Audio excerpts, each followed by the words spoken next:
서울의 밤은 언제나 화려한 빛으로 치장되어 있지만 대한민국 경제를 움직이는 거대한 심장부인 차그룹의 본사 펜트하우스 오피스에는 차가운 정막만이 무겁게 가라앉아 있었다. 최고 경영자 차도연은 칠흑 같은 어둠 속에서 유일하게 빛나고 있는 모니터 화면을 응시하고 있었는데 그의 깊게 패인 눈매에는 만성적인 불면증이 남긴 짙은 그늘과 함께 날카로운 이성이 서늘하게 번뜩이고 있었다. 시계 바늘이 새벽 2시를 가리키고 있었지만 그는 잠들 수 없었고 7년 전 그날 밤 이후로 그에게 수면이란 사치스러운 단어가 되어버린 지 오래였다. 그날의 기억은 마치 깨진 유리 조각처럼 그의 뇌리에 박혀 시도 때도 없이 통증을 유발했고 그는 그 고통을 잊기 위해 스스로를 일 중독이라는 감옥 속에 가두어 버렸다.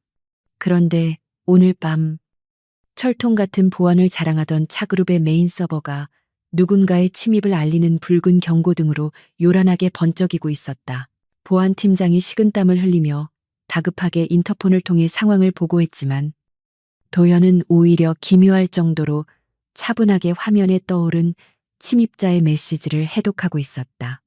모니터 정중앙에는 복잡한 코드가 아닌 마치 어린아이의 장난 같은 픽셀 아트와 함께 아저씨, 현관문이 너무 헐거워요 라는 도발적인 문구가 선명하게 떠올라 있었다.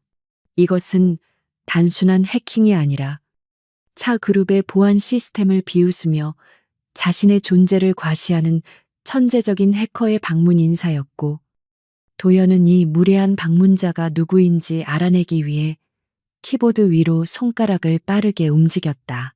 하지만 그가 역추적을 시도할 때마다 상대방은 마치 유령처럼 디지털 미로 속으로 사라져 버렸고 화면에는 잡을 수 있으면 잡아봐요 라는 조롱 섞인 메시지만이 남겨졌다. 도연의 입가에 7년 만에 처음으로 흥미롭다는 듯한 그러나 지극히 위험한 미소가 희미하게 번졌다. 같은 시각 인천국제공항의 입국 게이트가 열리며 수많은 인파가 쏟아져 나왔고 그 사이로 트렌치코트를 입은 한 여자가 런웨이를 걷듯 우아하고 당당한 발걸음으로 걸어 나왔다. 서지안. 이제는 세계적인 주얼리 브랜드 루나의 수석 디자이너로 불리는 그녀였지만 서울의 공기를 다시 마시는 순간 그녀의 심장은 7년 전 그 초라하고 겁 많았던 여대생 시절로 돌아간 듯 불안하게 요동쳤다. 그녀는 선글라스 뒤에 감춰진 눈으로 공항의 풍경을 훑어보며 마른 침을 삼켰는데 이곳은 그녀가 도망치듯 떠났던 장소이자 다시는 돌아오지 않겠다고 다짐했던 아픈 기억의 시작점이었다. 하지만 그녀는 더 이상 혼자가 아니었고 그녀의 손을 꼭 잡고 있는 작은 아이가 그녀를 지탱해주는 유일한 버팀목이자 그녀가 이 차가운 도시에 다시 발을 디딘 이유였다.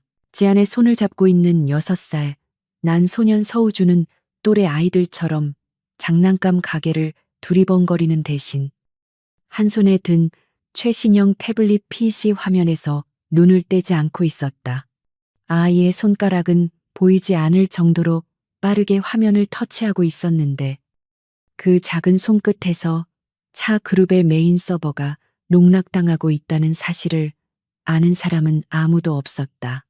우주는 엄마가 잠시 짐을 찾는 사이 자신과 엄마를 버리고 행복하게 살고 있을지도 모르는 생물학적 아버지에 대한 소소한 복수를 감행한 것이었고 그 결과는 꽤나 만족스러웠다. 아이는 화면 속 붉은 경고등이 꺼지는 것을 확인하고는 시크하게 태블릿을 덮으며 중얼거렸다. 생각보다 별거 아니네. 우리 아빠. 우주의 눈동자는 도현과 똑 닮은 서늘한 냉기를 품고 있었지만 엄마를 바라볼 때만큼은 세상에서 가장 따뜻한 별처럼 반짝였다. 지아는 카트를 밀며 입국장을 빠져나오려다 잠시 멈칫했는데 수많은 인파 속에서도 유독 눈에 띄는 검은 정장의 무리들이 VIP 통로 쪽으로 이동하는 것이 보였기 때문이다.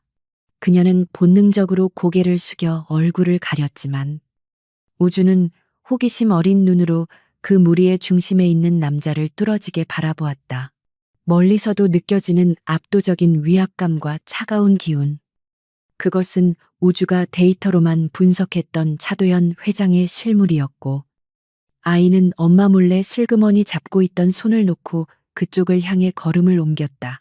지안이 뒤늦게 아이가 없어진 것을 알아차리고 우주야라고 다급하게 외쳤지만 아이는 이미 인파 속에 섞여 VIP 통로 근처까지 접근해 있었다.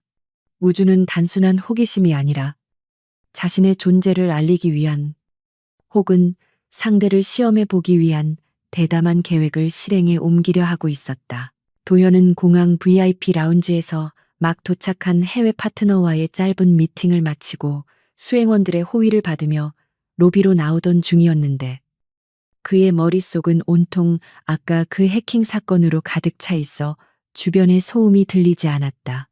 그는 보안팀에게 전화를 걸어 당장 보안 시스템을 전면 교체하라고 지시하려던 찰나.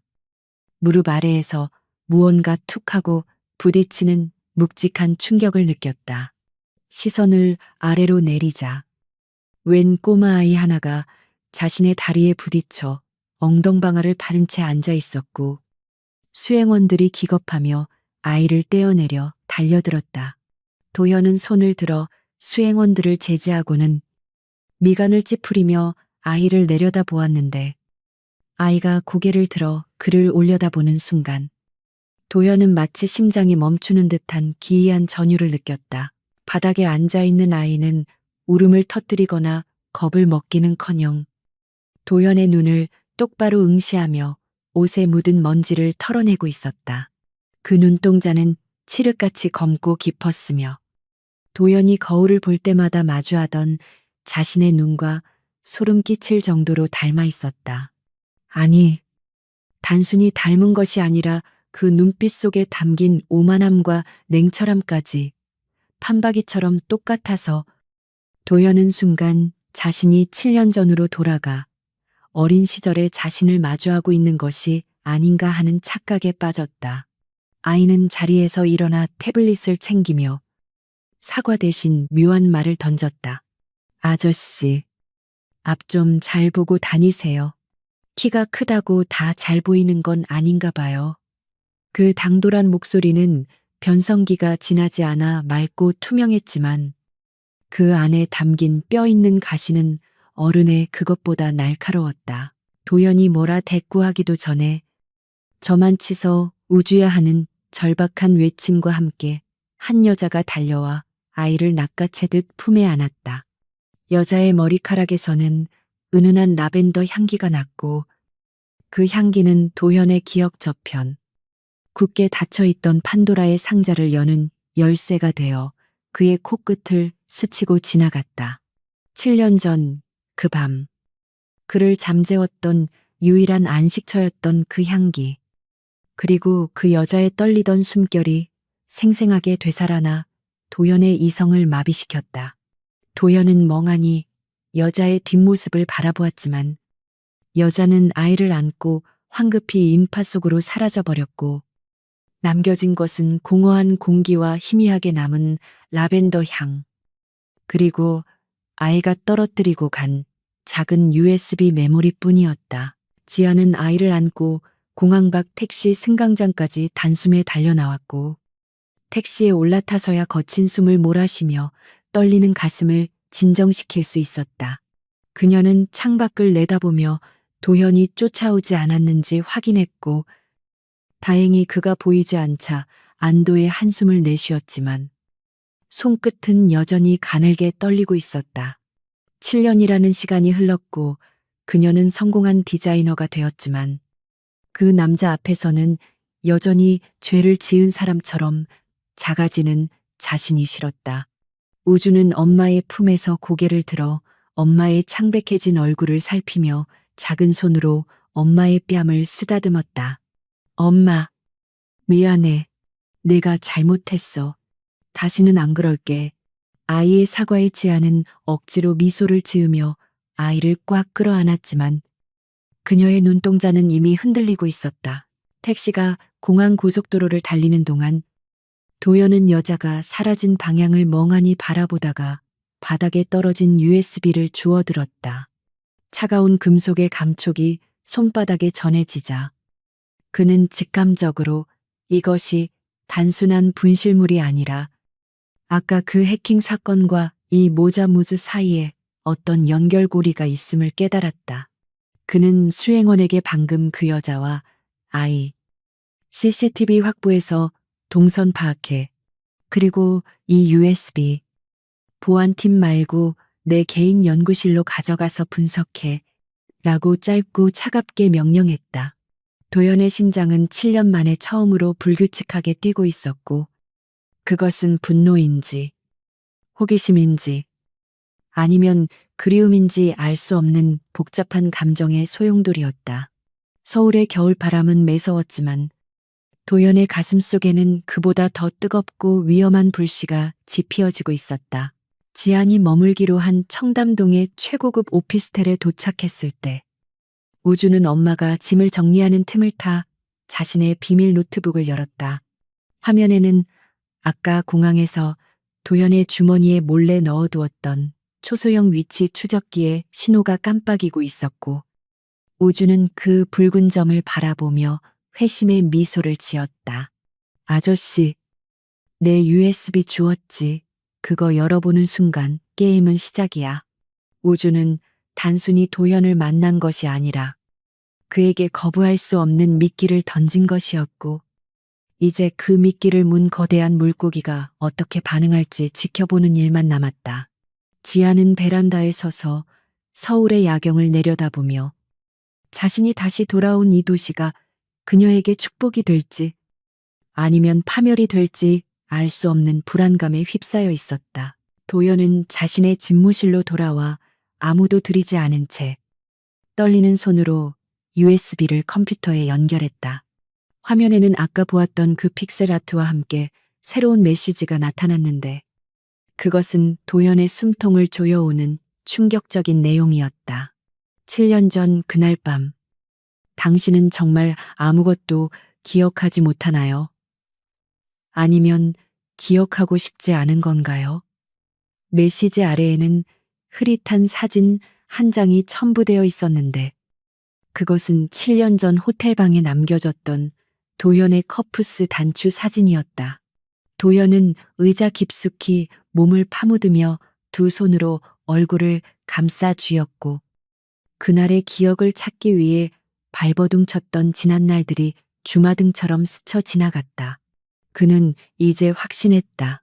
아까 그 아이와 여자, 그들은 우연히 마주친 행인이 아니라 자신의 잃어버린 시간을 쥐고 있는 열쇠라는 것을 담은 깊어가고 서울의 하늘 위로 차가운 달이 떠올랐지만 서로 다른 곳에 있는 세 사람의 밤은 그 어느 때보다 길고 잠 못 이루는 시간이 될 것이었다. 지아는 잠든 우주의 머리칼을 넘겨주며 7년 전 그 밤 자신을 안아주었던 남자의 따뜻했던 체온을 떠올렸고 도연은 모니터 속의 사진을 바라보며 라벤더 향기의 주인을 찾아내겠다는 집요한 결심을 굳히고 있었다. 그리고 그 사이에서 천재 소년 우주는 꿈속에서도 엄마를 지키기 위한 완벽한 시나리오를 설계하고 있었다. 멈춰있던 운명의 수레바퀴가 다시 구르기 시작했고 그 소리는 거대한 파열음을 예고하고 있었다. 서울의 아침은 지독한 미세먼지와 함께 시작되었고 강남 테헤란로의 빌딩 숲은 뿌연 회색빛 안개 속에 갇혀 거대한 묘비들처럼 서늘한 기운을 내뿜고 있었다. 차 그룹 본사의 50층 대회의실에는 숨막힐 듯한 긴장감이 감돌고 있었는데 이는 단순히 오늘 예정된 루나 브랜드와의 독점 계약 협상 때문만이 아니라 어젯밤 보안 시스템 해킹 사건으로 인해 신경이 날카로워질 대로 날카로워진 차도연 대표의 살기등등한 분위기 때문이었다. 도연은 상석에 앉아 만년필을 규칙적으로 두드리며 맞은편의 빈자리를 응시하고 있었고 그 규칙적인 소음은 마치 시한폭탄의 카운트다운처럼 배석한 임원들의 심장을 조여오고 있었다. 그는 어제 공항에서 마주친 아이와 여자의 잔상을 지우기 위해 밤새 위스키를 들이켰지만 라벤더 향기는 악령처럼 그를 따라다니며 괴롭혔고 결국 한숨도 자지 못한 채 충혈된 눈으로 아침을 맞이해야만 했다.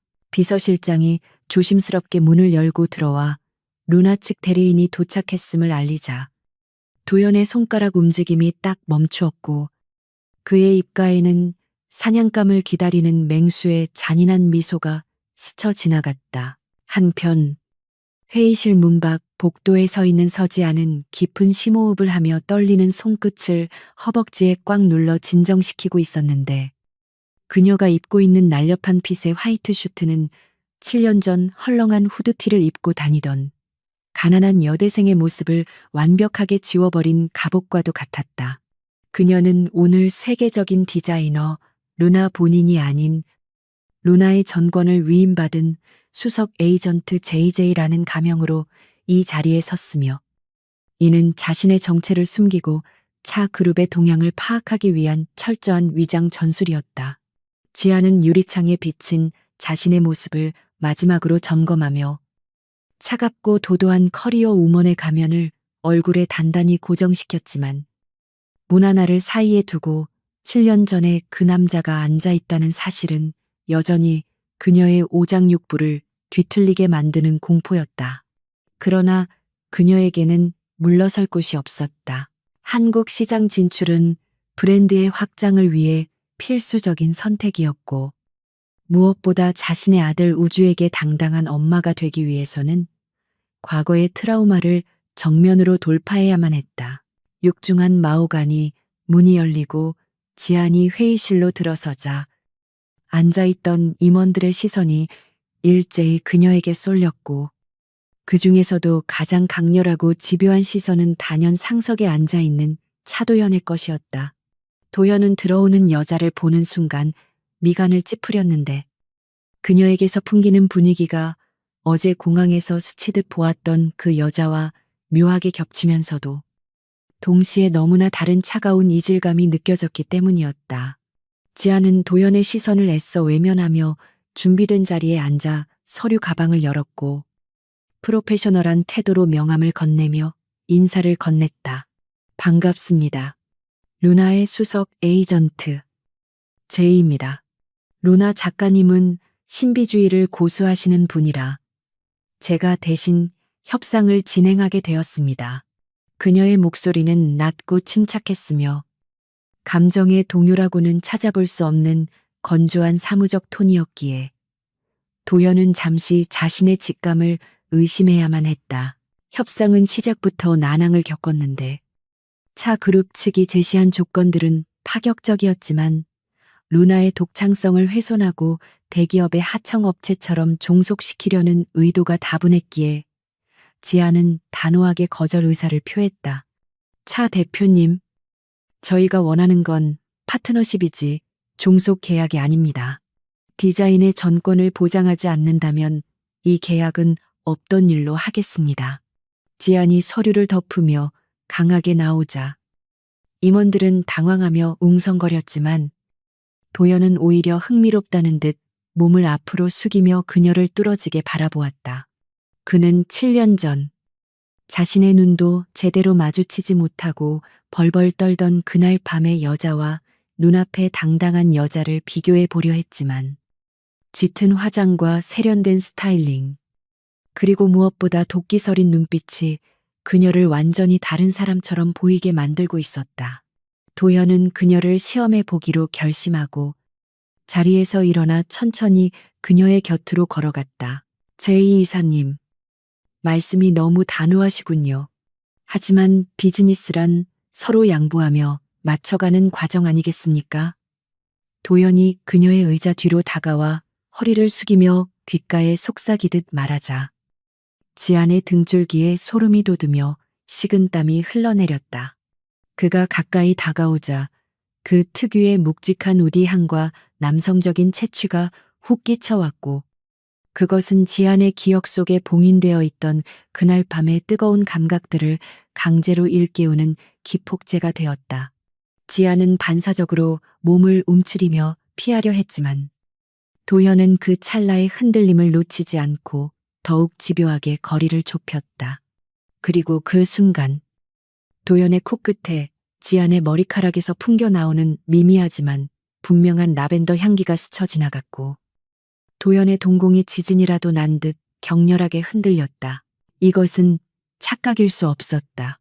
수많은 향수와 샴푸 냄새가 섞인 이 도시에서 오직 그녀만이 가지고 있던 고유의 채취, 그의 불면증을 잠재울 수 있는 유일한 마약 같은 그 향기가 분명했다.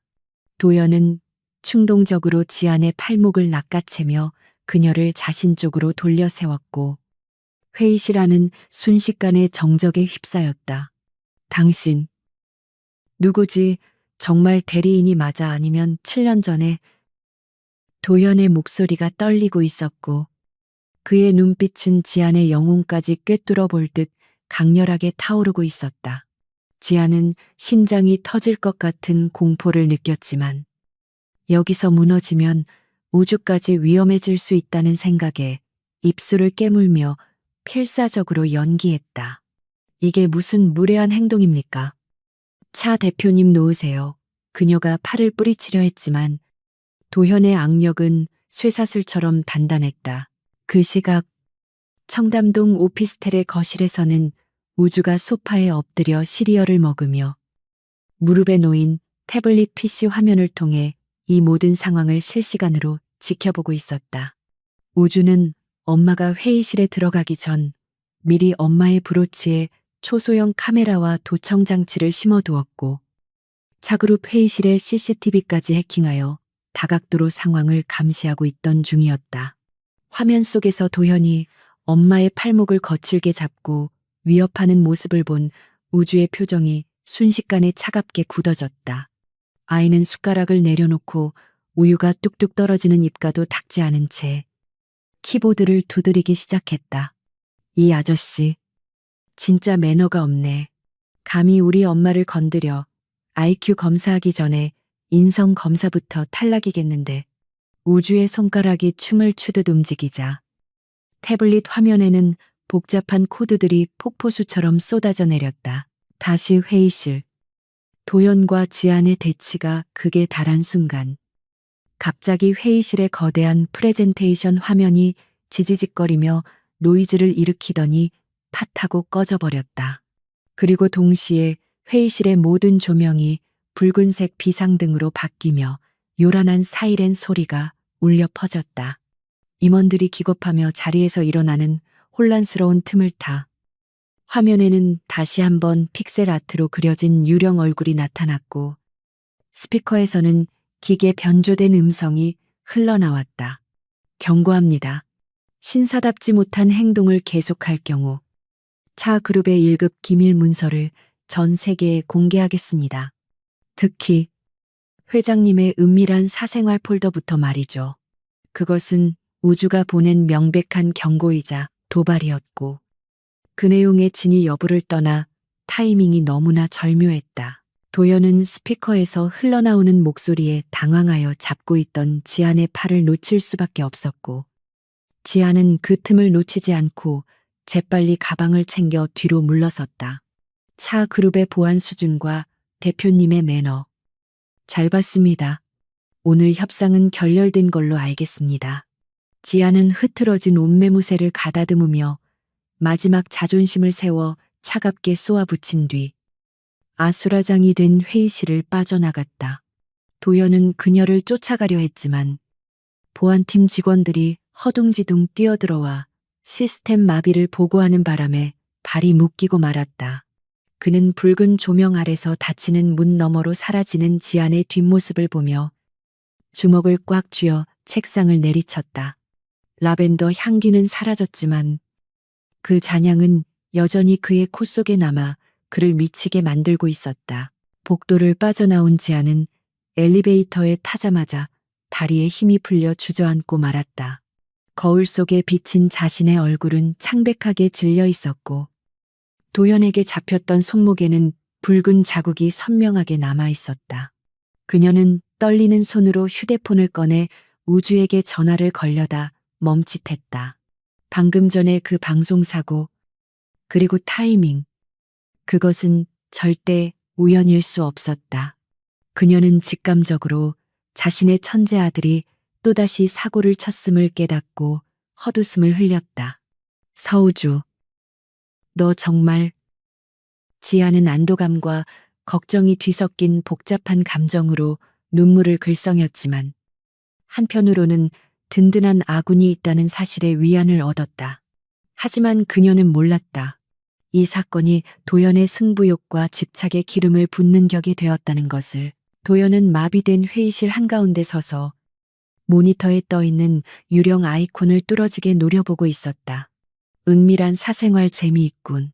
그는 이 해커가 단순한 외부인이 아니라 자신과 지안의 관계를 알고 있는 누군가, 혹은 지안의 측근일 것이라는 확신을 가지게 되었다.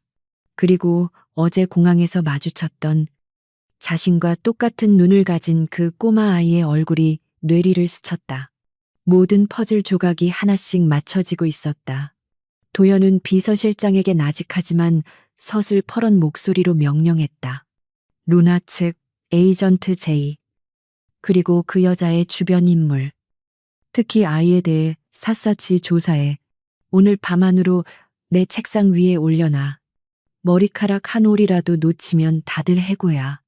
도연은 자신의 재킷 안주머니에서 7년 전 그녀가 남기고 간 낡은 머리핀을 꺼내 만지작거렸다. 그것은 그가 그녀를 찾기 위해 간직해온 유일한 물건이었다. 찾았다. 나의 루나. 그리고 그는 말을 잇지 못하고 창밖을 바라보았다. 그의 시선은 청담동 어딘가 자신을 농락한 천재 해커가 숨어 있을 곳을 향하고 있었다. 전쟁은 이제 막 시작되었고 이번 전쟁의 전리품은 다름 아닌 그의 잃어버린 과거와 가족이었다. 도연은 입가에 비틀린 미소를 지으며 넥타이를 거칠게 풀러 던졌다. 7년 묵은 불면증이 오늘 밤은 해소될 수 있을 것 같은 예감이 들었다. 물론 그 전에 해결해야 할 귀여운 방해꾼이 하나 있었지만 말이다. 서울의 밤하늘을 가로지르는 번개처럼 차도연의 뇌리에 꽂힌 한 장의 서류는 그의 인생을 송두리째 뒤흔들고 있었는데 그것은 차 그룹 산하 바이오 연구소에서 극비리에 전달된 유전자 감식 결과 보고서였다. 도현은 떨리는 손으로 서류를 붙잡고 있었지만 시선은 종이가 뚫어질 듯 친자 관계 성립 확률 99%라는 붉은색 활자에 고정된 채 움직일 줄 몰랐다. 어제 공항에서 자신의 다리에 부딪혔던 그 맹랑한 꼬마 아이의 옷깃에서 채취한 머리카락 한 올, 그리고 자신의 유전자가 완벽하게 일치한다는 과학적 증거는 그가 지난 7년 동안 찾아 헤매던 퍼즐의 마지막 조각이자 동시에 감당하기 벅찬 충격이었다. 도연은 숨조차 제대로 쉴 수 없는 압박감을 느끼며 의자 뒤로 넘어지듯 기대 앉았고 천장을 올려다보며 터져 나오려는 허탈한 웃음과 끓어오르는 분노를 동시에 삼켜야만 했다. 그 아이의 눈동자가 왜 그토록 자신을 닮아 있었는지, 왜 그 아이를 보는 순간 심장이 미친 듯이 뛰었는지, 모든 의문이 풀리는 순간이었지만 동시에 지안이 자신에게 이 엄청난 사실을 숨겨왔다는 배신감이 가슴을 후벼 팠다. 하지만 배신감보다 더 크게 밀려오는 감정은 알 수 없는 환희와 벅차오름이었는데 자신의 핏줄이 이 세상 어딘가에, 그것도 그토록 그리워했던 여자의 품에서 자라고 있었다는 사실은 메마른 그의 삶의 단비와도 같았다. 도연은 자켓을 챙겨 입을 새도 없이 차키를 집어들고 사무실을 뛰쳐나갔고 비서실장이 뒤따라오며 일정을 읊어댔지만 그의 귀에는 아무것도 들리지 않았다. 그는 엘리베이터가 내려가는 그 짧은 시간조차 견딜 수 없어 초조하게 발을 구르며 머릿속으로 지안과 아이가 살고 있는 청담동 오피스텔의 주소를 되뇌었다. 어제 비서실장이 조사해온 그곳은 보안이 철저하기로 유명했지만 지금 도연에게는 그 어떤 성벽도 장애물이 될 수 없었다. 그는 지하 주차장에 세워진 스포츠카에 시동을 걸었고 엔진의 굉음과 함께 타이어가 비명을 지르며 미끄러져 나갔다. 한편 청담동의 최고급 펜트하우스 거실에서는 우주가 자신의 요새와도 같은 컴퓨터 방에서 멀티 모니터를 띄워놓고 여유롭게 젤리를 씹고 있었는데 화면 중 하나에는 도연의 스포츠카가 무서운 속도로 강변북로를 질주하고 있는 GPS 신호가 실시간으로 표시되고 있었다. 오, 우리 아빠 성격 참 급하시네. 벌써 오다니 예상보다 10분이나 빠른데. 우주는 짐짓 놀란 척하며 키보드를 두드렸고 옆에서 디자인 시안을 검토하던 지아는 아이의 혼잣말에 고개를 갸웃거렸다. 우주야, 누구 온다고 했니? 아까부터 왜 그렇게 싱글벙글이야? 지안의 물음에 우주는 씩 웃으며 화면을 전환해 뽀로로 영상을 띄우고는 천진난만하게 대답했다. 아니야, 엄마. 그냥 택배 아저씨가 온대. 아주 비싸고 무거운 물건을 배달해 줄 거야. 지아는 아이의 엉뚱한 대답에 피식 웃으며 다시 작업에 집중하려 했지만 왠지 모를 불안감이 가슴 한구석을 스치고 지나가는 것을 느꼈다. 밖에서는 갑작스러운 소나기가 내리기 시작했고 창문을 때리는 빗소리가 점점 거세지며 불길한 전조처럼 울려 퍼졌다. 20분 뒤 펜트하우스의 초인종이 아닌 우주의 개인 서버에 경고 알림이 울렸고 현관 입구에 설치된 CCTV 화면에는 비에 젖은 채 숨을 몰아쉬고 있는 차도현의 모습이 나타났다. 그는 인터폰을 누르려다 잠시 망설이는 듯 주먹을 쥐었다 펴기를 반복했는데 천하의 차도현 회장이 문 앞에서 긴장하는 모습은 꽤나 희귀한 구경거리였다. 우주는 엄마가 눈치채지 못하게 헤드셋을 끼고 마이크를 켰고 현관의 전자도어록 시스템을 원격으로 제어하여 도연의 접근을 차단했다. 도연이 마침내 결심한 듯 초인종을 눌렀지만 벨소리 대신 차가운 기계음과 함께 낯선 목소리가 스피커를 통해 흘러나왔다. 출입이 거부되었습니다. 등록되지 않은 방문자입니다. 용건을 말씀하시거나 돌아가십시오. 도연은 당황하여 다시 버튼을 눌렀지만 결과는 마찬가지였고 그는 이것이 단순한 고장이 아님을 직감했다. 그는 카메라를 향해 자신의 얼굴을 들이밀며 낮고 위험 있는 목소리로 말했다. 서지한 씨, 안에 있는 거 압니다. 문 열어요. 할 말이 있습니다. 그리고 거기 숨어 있는 꼬마 해커 녀석. 너도 내 목소리 들리지? 도연의 도발에 스피커 너머에서 잠시 침묵이 흐르더니 이내 변조된 음성이 아닌 아이의 또랑또랑한 진짜 목소리가 흘러나왔다.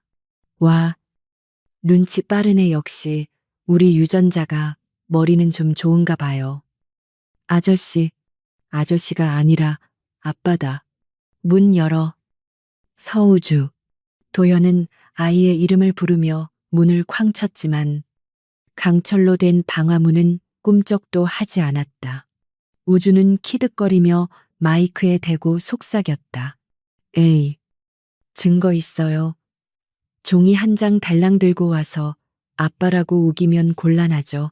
그리고 설령 아빠라고 해도 지난 7년 동안 엄마랑 나 방치한 직무유기죄는 어떻게 갚을 건데요. 아이의 말 한마디 한마디가 폐부를 찌르는 듯 아팠지만 도연은 물러서지 않고 문에 이마를 기댄 채 진심을 담아 호소했다. 몰랐다. 정말 몰랐어. 너희가 살아있는지 어디에 있는지 알았다면 지구 끝까지라도 찾아갔을 거다. 변명처럼 들리겠지만 단 하루도 너희 엄마를 잊은 적이 없어. 우주는 모니터 속 도연의 표정을 살피며 그가 거짓말을 하고 있지 않다는 것을 데이터 분석이 아닌 본능으로 느꼈지만 쉽게 문을 열어줄 생각은 없었다. 엄마가 흘린 눈물의 무게를 알기에 이 남자가 그만한 자격이 있는지 확인해야만 했다. 좋아요.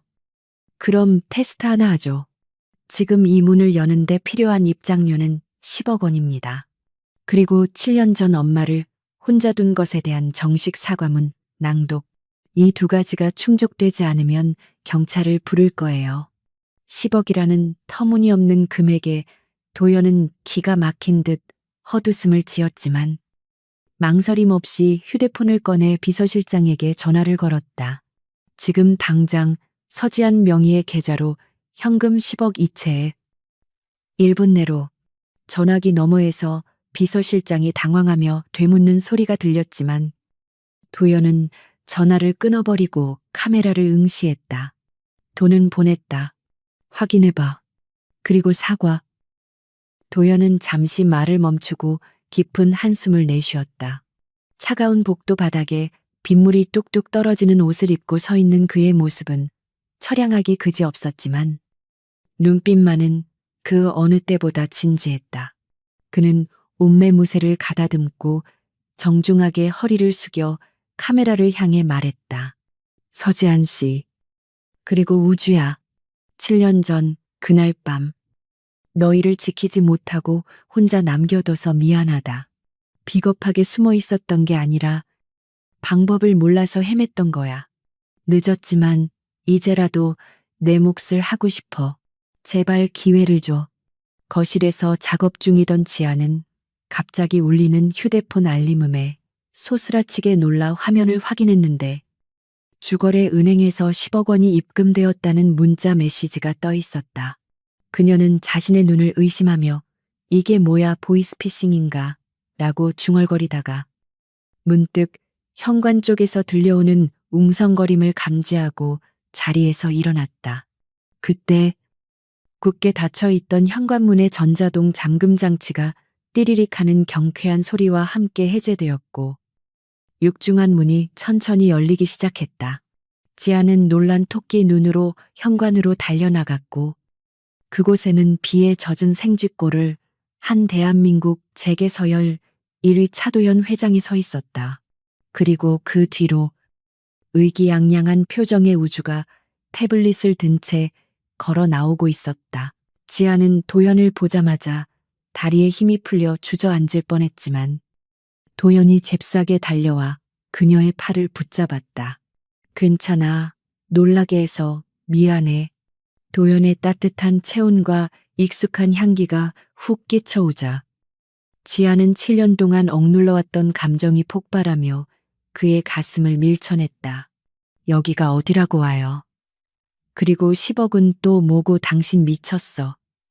지안의 고함에도 도연은 물러서지 않고 그녀를 와락 끌어안았다. 빗물에 젖은 차가운 옷에 감촉이 느껴졌지만 그 안에 뛰고 있는 그의 심장은 용광로처럼 뜨거웠다. 그래, 미쳤어. 당신이랑 아이 보고 싶어서 미쳐버리는 줄 알았어. 이제 다시는 안 놓쳐. 죽어도 못 보내. 우주는 두 어른의 격정적인 재회를 팔짱을 낀 채 지켜보며 고개를 절레절레 흔들었다. 어휴, 드라마를 찍으시네. 일단 들어와요. 아저씨, 10억 냈으니까 물 한 잔은 줄게요. 아이의 쿨한 허락이 떨어지자 도연은 그제야 안도하며 지안을 품에서 놓아주었고 쑥스러운 듯 머리를 쓸어 넘겼다. 펜트하우스의 거실로 들어선 도연은 집안 가득 배어있는 지안과 아이의 냄새, 그리고 곳곳에 놓인 아이의 장난감들을 보며 묘한 안도감과 행복감을 느꼈다. 이곳은 그가 사는 차가운 대리석 저택과는 비교도 할 수 없을 만큼 따뜻하고 사람 사는 냄새가 나는 공간이었다. 하지만 평화는 오래가지 않았다. 도연이 소파에 앉아 숨을 돌리려는 찰나 우주가 자신의 방에서 노트북을 들고 나와 테이블 위에 콱 내려놓으며 선전포고를 했다.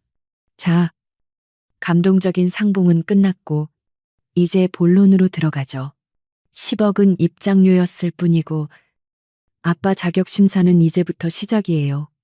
우주가 화면을 띄우자 복잡한 수학 공식과 암호 해독 문제들이 화면 가득 나타났다.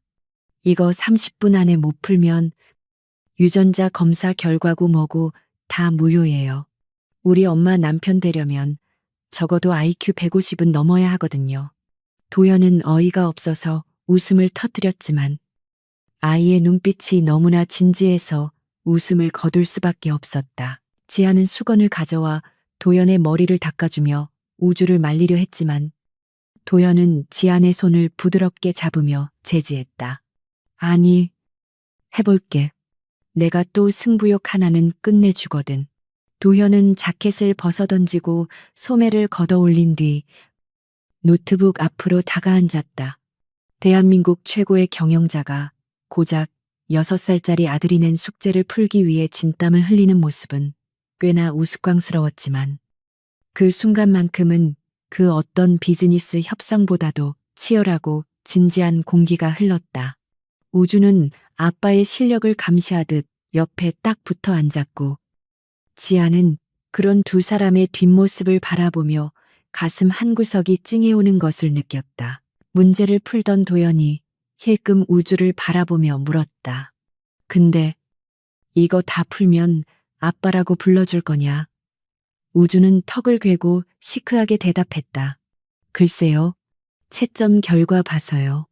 아, 그리고 7번 문제는 함정이니까 조심해요. 도연은 피식 웃으며 다시 모니터에 집중했다. 창밖의 비는 그쳤고 구름 사이로 달빛이 비치기 시작했다. 7년 만에 처음으로 세 사람이 한 공간에서 숨쉬는 밤이 깊어가고 있었다. 하지만 그들은 아직 모르고 있었다.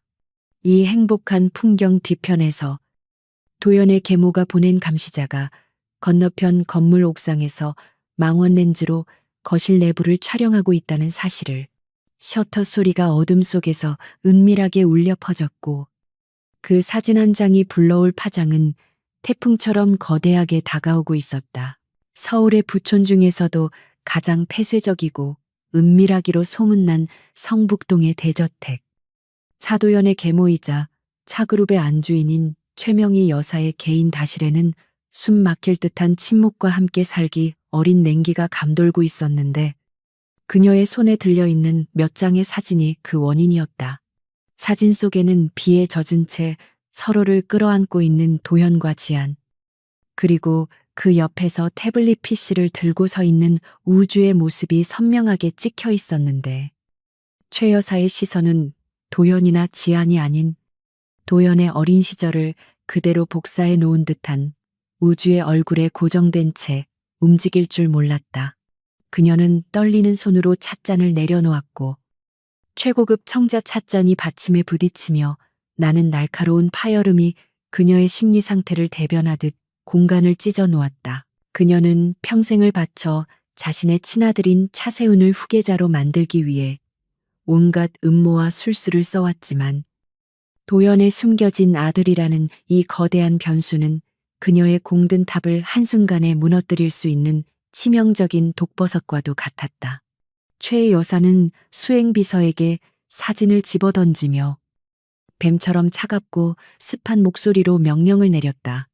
이 잡초 같은 것들 뿌리째 뽑아버려야겠어.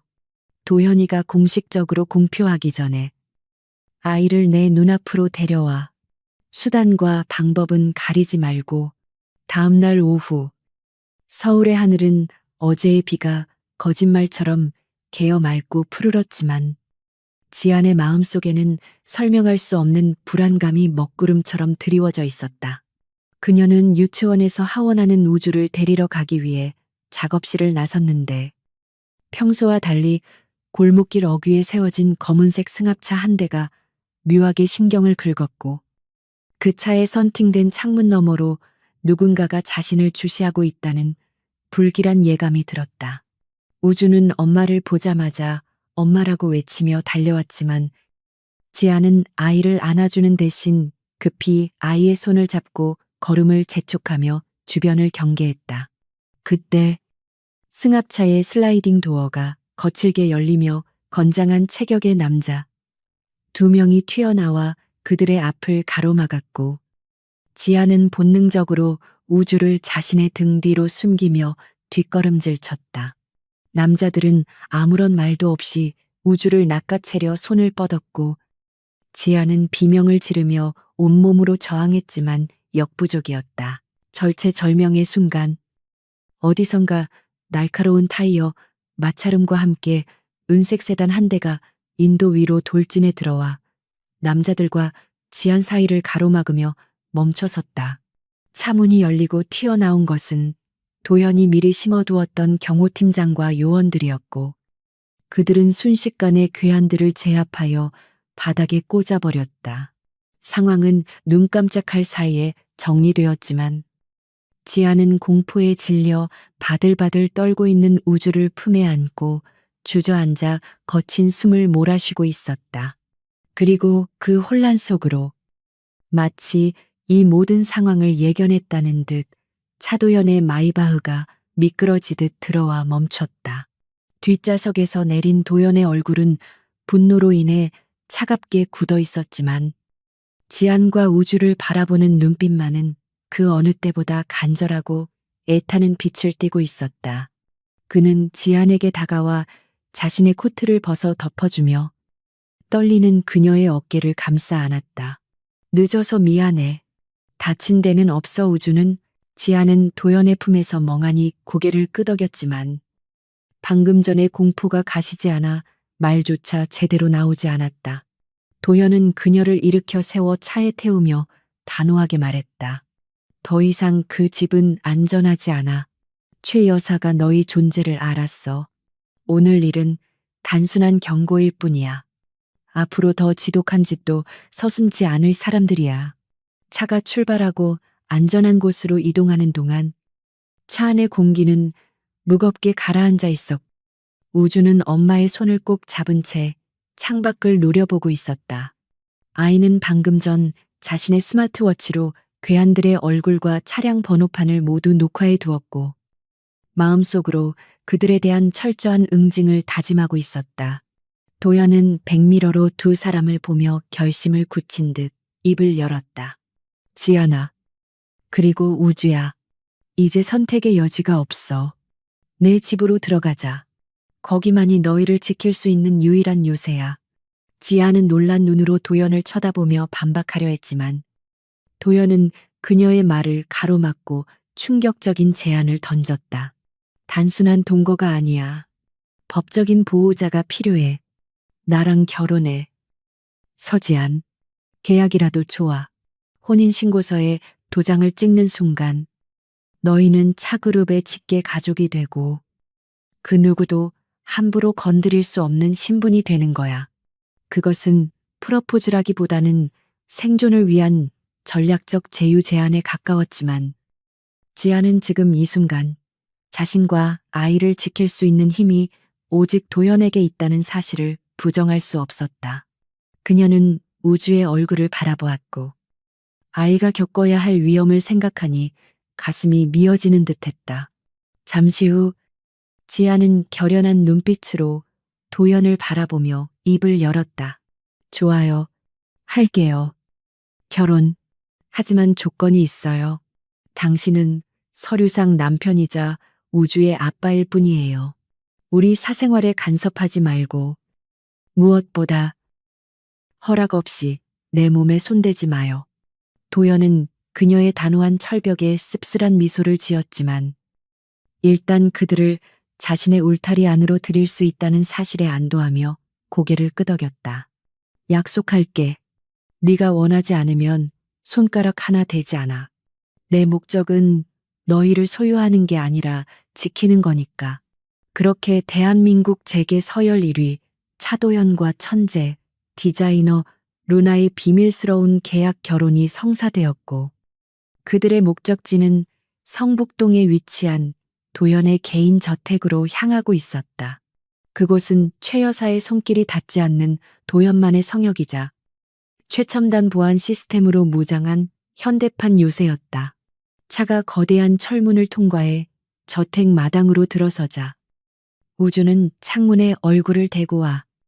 아빠 집 진짜 넓네요. 여기서 숨바꼭질하면 못 찾겠다. 라고 감탄했지만 지안에게는 그 웅장한 저택이 화려한 감옥처럼 느껴져 가슴이 답답해졌다.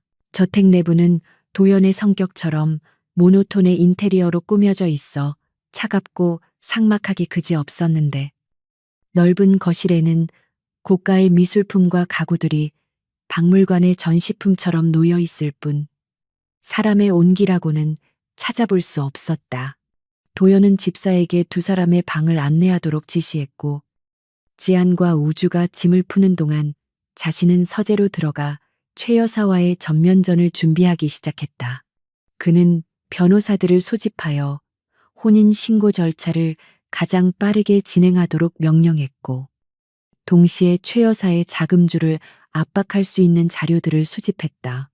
하지만 그의 머릿속 한편에는 이 넓고 차가운 집에 지안과 우주가 함께 있다는 사실이 믿기지 않을 만큼 낯설고 설레는 감정으로 자리 잡고 있었다. 그는 문득 서재 문을 열고 복도를 내다보았는데 2층에서 들려오는 우주의 웃음소리와 지안의 목소리가 텅 빈 저택의 공기를 따뜻하게 데우고 있는 것을 느꼈다. 저녁 식사 시간. 긴 다이닝 테이블에 마주 앉은 세 사람 사이에는 어색한 침묵이 흘렀지만 우주가 그 정적을 깨고 나섰다. 아빠, 집밥 맛없어요. 셰프 아저씨가 만든 건 예쁘긴 한데 정성이 없네요. 엄마가 끓인 김치찌개 먹고 싶다. 아이의 투정에 도연은 당황하여 셰프를 쳐다보았지만 지아는 피식 웃으며 우주야. 투정 부리지 마. 여기선 주는 대로 먹는 거야. 라고 타이르면서도 내심 도연의 반응을 살폈다. 도연은 숟가락을 내려놓으며 진지하게 말했다. 그래, 그럼 내일부터는 메뉴를 바꾸지. 아니면 지안 씨가 주방을 써도 좋고 재료는 뭐든 구해다 줄 테니. 지안은 도연의 배려에 짐짓 무심한 척했지만 귀끝이 살짝 붉어지는 것을 숨길 수 없었다. 식사가 끝나고 각자의 방으로 흩어진 뒤 도연은 침대에 누웠지만 여느 때처럼 잠이 오지 않아 뒤척였다. 7년 동안 그를 괴롭혀온 불면증은 약으로도 해결되지 않는 고질병이었고 그는 오늘도 뜬 눈으로 밤을 새울 각오를 하며 천장을 응시하고 있었다. 시계 초침 소리가 유난히 크게 들리던 그때 열린 방문 틈으로 희미한 노랫소리가 들려오기 시작했다. 그것은 지안이 우주를 재우기 위해 불러주는 자장가였는데 낮고 부드러운 허밍 소리가 복도를 타고 흘러 도연의 방까지 스며들어온 것이었다. 도연은 홀린 듯 자리에서 일어나 소리가 나는 쪽으로 발걸음을 옮겼고 지안의 방문 앞에 멈춰 섰다. 문틈 사이로 새어나오는 따뜻한 조명 아래 지안이 우주의 등을 토닥이며 노래를 부르는 모습이 그림자처럼 비쳤고 그 순간 도연의 코끝에 다시 한번 그 익숙하고 그리운 라벤더 향기가 맴돌았다. 도연은 문고리를 잡으려다 멈칫하고는 그대로 문에 등을 기대고 바닥에 주저앉았다. 차가운 복도 바닥이었지만 등 뒤에서 전해지는 지안의 온기와 귓가를 간지럽히는 자장가 소리는 마치 강력한 수면제처럼 그의 긴장된 신경을 하나하나 풀어주기 시작했다. 잘 자라 우리 아가. 앞들과 뒷동산에 지안의 목소리는 7년 전 그 밤 악몽에 시달리던 그를 다독여주던 그 목소리와 하나도 변하지 않았고 도연은 눈꺼풀이 천근만근 무거워지는 것을 느꼈다. 그는 무릎을 세우고 고개를 묻은 채 생애 처음으로 약물이나 술의 힘을 빌리지 않고 깊고 편안한 잠의 수렁으로 빠져들었다. 악몽도 불안도 없는 완벽한 평온함이 그를 감싸 안았고 그는 꿈속에서조차 지안의 손을 잡고 놓지 않았다. 다음 날 아침 도연이 눈을 떴을 때는 이미 해가 중천에 떠 있었는데 그가 복도 바닥이 아닌 자신의 침대 위에서 눈을 떴다는 사실에 깜짝 놀라 일어났다. 어젯밤 복도에서 잠든 기억이 마지막이었는데 누군가 그를 옮겨다 놓은 것이 분명했다.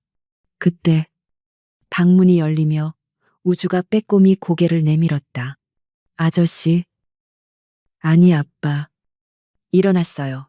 어제 복도에서 쭈그리고 자길래 엄마랑 내가 끙끙대며 옮겼잖아요. 무거워 죽는 줄 알았네. 우주의 투덜거림에 도연은 멍하니 있다가 이내 환한 웃음을 터뜨렸다. 지난 7년 중 가장 개운하고 상쾌한 아침이었고 이 넓은 집이 더 이상 혼자만의 감옥이 아니라는 사실이 벅차오르게 다가왔다. 그는 침대에서 뛰어내려 우주를 번쩍 들어 올리며 고맙다. 아들, 그리고 엄마한테도 전해줘. 덕분에 꿀잠 잤다고 라고 외쳤다. 한편 아래층 주방에서는 지안이 앞치마를 두르고 아침 식사를 준비하고 있었는데 그녀의 표정은 어제보다 한결 편안해 보였다. 그녀는 보글보글 끓고 있는 된장찌개의 간을 보며 어젯밤 복도에서 잠든 도연의 모습을 떠올렸다. 세상 모든 것을 가진 남자처럼 보였지만 자는 모습은 마치 길 잃은 어린아이처럼 외롭고 지쳐 보였기에 그녀는 묘한 연민과 책임감을 느꼈다. 계약 결혼이라. 뭐, 나쁘지 않을지도 모르겠네. 지아는 혼잣말을 하며 미소 지었고 도연과 우주가 계단을 내려오는 소리에 고개를 돌렸다. 세 사람이 함께 맞이하는 첫 아침 식탁에는 갓 지은 밥 냄새와 따뜻한 온기가 가득했고 그 평범한 행복은 앞으로 다가올 거대한 폭풍을 견뎌낼 수 있는 단단한 뿌리가 되어주고 있었다. 하지만 그 시각 최 여사는 자신의 신복에게 전화를 걸어 플랜 B를 가동해 이번에는 실수가 없어야 해 라고 싸늘하게 명령하며 또 다른 음모를 꾸미고 있었다. 대한민국 상위 1%의 사교 클럽이자 정재계 인사들의 은밀한 회합 장소인 그랜드 한요트 서울의 그랜드 볼룸은 오늘따라 유난히 화려한 조명과 값비싼 보석들의 반짝임으로 눈이 부실 지경이었는데 이는 차 그룹의 창립 기념 파티이자 차도연 회장이 공식적으로 자신의 결혼을 발표할 것이라는 소문이 파다하게 퍼져 있었기 때문이었다. 차도연은 펜트하우스의 드레스룸에서 오늘 밤의 주인공이 될 서지안을 기다리고 있었는데 문이 열리고 그녀가 걸어 나오는 순간 그는 자신이 숨쉬는 법조차 잊어버린 듯 멍하니 그녀를 바라볼 수밖에 없었다. 지아는 도연이 준비해준, 아니 사실은 그녀 자신이 루나라는 이름으로 디자인했지만 아직 세상에 공개하지 않았던 미드나잇 블루 컬러의 머메이드 드레스를 입고 있었는데 밤하늘을 수놓은 은하수처럼 반짝이는 드레스 자락은 그녀의 우아한 곡선을 완벽하게 감싸 안으며 고혹적인 자태를 뽐내고 있었다. 도연은 천천히 다가가 그녀의 허리를 감싸 안으며 귓가에 나직하게 속삭였다. 아름답다는 말로는 부족해. 오늘 밤 이 세상의 모든 별들이 당신 앞에서 빛을 잃을 거야. 지아는 도연의 뜨거운 찬사에 부끄러운 듯 고개를 숙였지만 그녀의 눈빛에는 더 이상 두려움이 아닌 단단한 결의가 서려 있었는데 그것은 단순히 예쁜 옷을 입어서가 아니라 자신의 아들 우주를 지키기 위해 엄마로서 그리고 한여로서 당당하게 세상 앞에 서겠다는 다짐 때문이었다. 그 옆에는 아빠와 똑같은 블랙 턱시도를 맞춰 입은 우주가 나비 넥타이를 매만지며 서 있었는데 아이는 거울 속에 비친 자신의 모습을 보며 만족스러운 듯 시익 웃었다. 아빠, 저 좀 멋있는 것 같아요. 오늘 파티장에 있는 누나들이 다 저한테 반하면 어떡하죠? 우주의 너스레에 도연과 지아는 동시에 웃음을 터뜨렸고 세 사람은 서로의 손을 꼭 잡은 채 마치 전쟁터로 나가는 전사들처럼 비장하지만 행복한 표정으로 저택을 나섰다.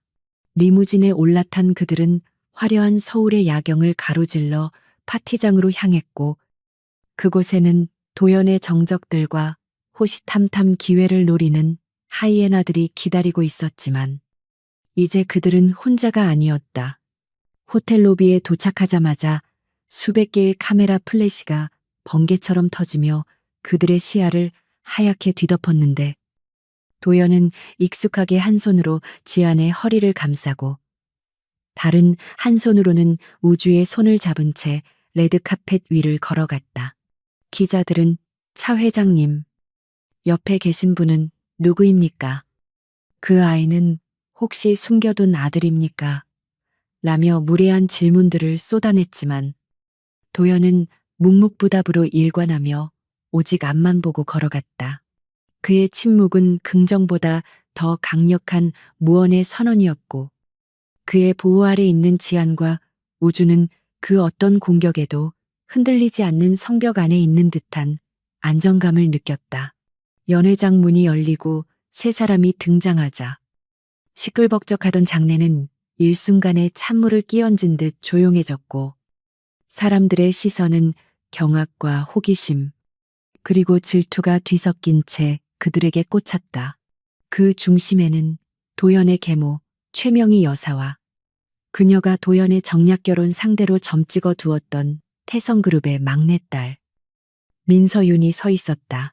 민서윤은 도연의 옆에 서 있는 지안을 보자마자 들고 있던 샴페인 잔을 깨트릴 뻔했는데 자신이 그토록 원했던 자리에 듣도 보도 못한 여자가 그것도 자신보다 훨씬 더 기품 있고 아름다운 모습으로 서 있다는 사실을 견딜 수 없었기 때문이었다. 그녀는 억지로 표정을 관리하며 최 여사에게 눈짓을 보냈고 최 여사는 싸늘한 미소를 지으며 고개를 끄덕였다. 도연이 잠시 인사를 나누기 위해 정계 원로들 쪽으로 이동하자 서윤은 기회를 놓치지 않고 지안과 우주가 있는 테이블로 다가왔다.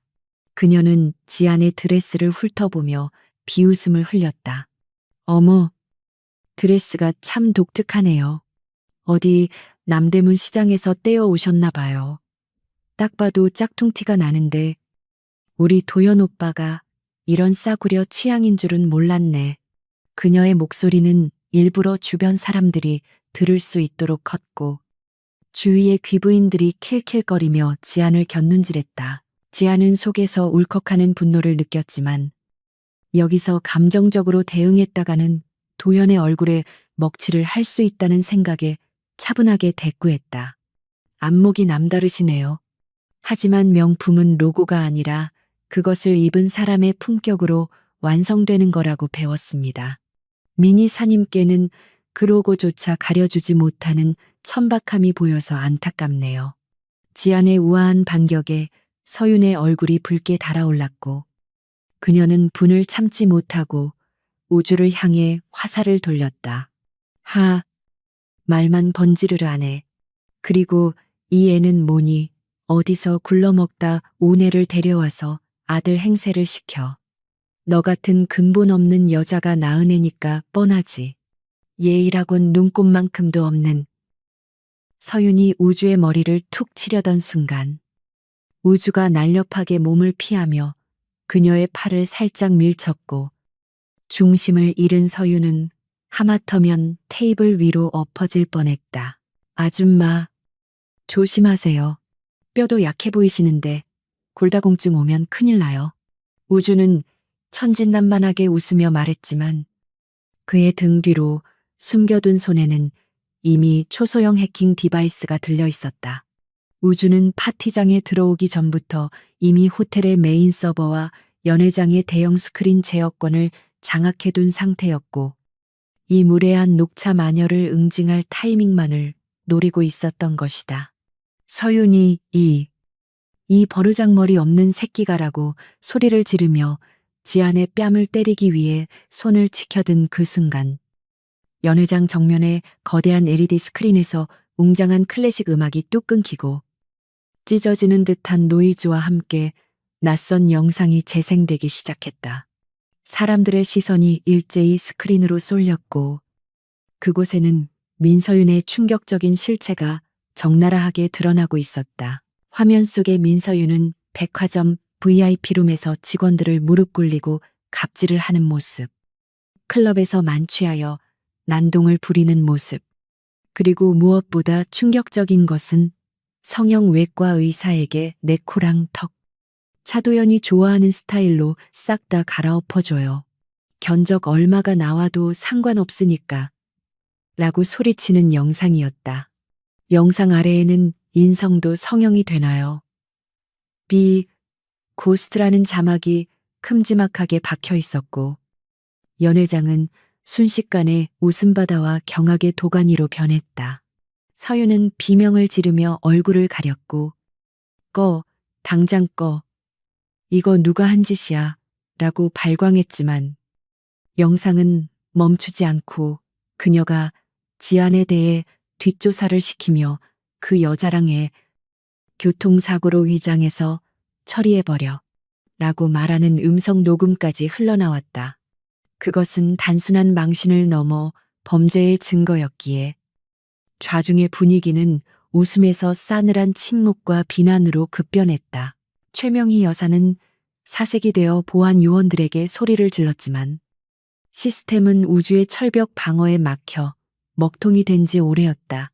우주는 태블릿을 조작하며 콧노래를 흥얼거렸고 지아는 놀란 눈으로 아들을 바라보았지만 내심 속이 뻥 뚫리는 듯한 통쾌함을 감출 수 없었다. 그때 아수라장이 된 현장으로 도연이 성큼성큼 걸어 들어왔다. 그는 상황을 파악하고는 바닥에 주저앉아 떨고 있는 서윤과 그 뒤에서 어쩔 줄 몰라 하는 최 여사를 차가운 눈빛으로 일별한 뒤 곧장 지안과 우주에게로 다가와 그들을 자신의 등 뒤로 보호했다. 그리고 마이크를 집어들고 연회장을 압도하는 묵직한 목소리로 입을 열었다. 오늘 즐거운 파티에 불미스러운 영상을 보여드려 죄송합니다. 하지만 덕분에 제 아내와 아이를 위협하는 사람이 누구인지 명백하게 밝혀졌군요. 도연의 선언에 사람들은 숨을 죽였고 그는 지안의 어깨를 감싸 안으며 모두가 들을 수 있도록 또렷하게 말했다. 정식으로 소개하겠습니다. 이쪽은 제 아내이자 여러분이 그토록 찬사를 보내셨던 브랜드 루나의 수석 디자이너 서지안입니다. 그리고 이 아이는 제 생명보다 소중한 아들 차우주입니다. 루나라는 이름이 나오자 장내는 다시 한번 술렁거렸고 지안을 무시했던 귀부인들은 당혹감에 입을 다물지 못했다. 세계적인 디자이너가 바로 눈앞에 있었는데 짝퉁 드레스 운운하며 모욕을 주었다는 사실이 부끄러워 쥐구멍이라도 찾고 싶은 심정이었다. 도연은 여기서 멈추지 않고 최 여사를 똑바로 응시하며 얘기를 박았다. 그리고 방금 영상에서 들으셨다시피 제 가족을 해하려는 시도가 있었습니다. 차그룹 법무팀은 이 시간부로 민서윤 이사와 그 배후에 있는 모든 인물들에 대해 살인 미수 및 협박 혐의로 고소장을 제출할 것입니다. 타협이나 선처는 없습니다.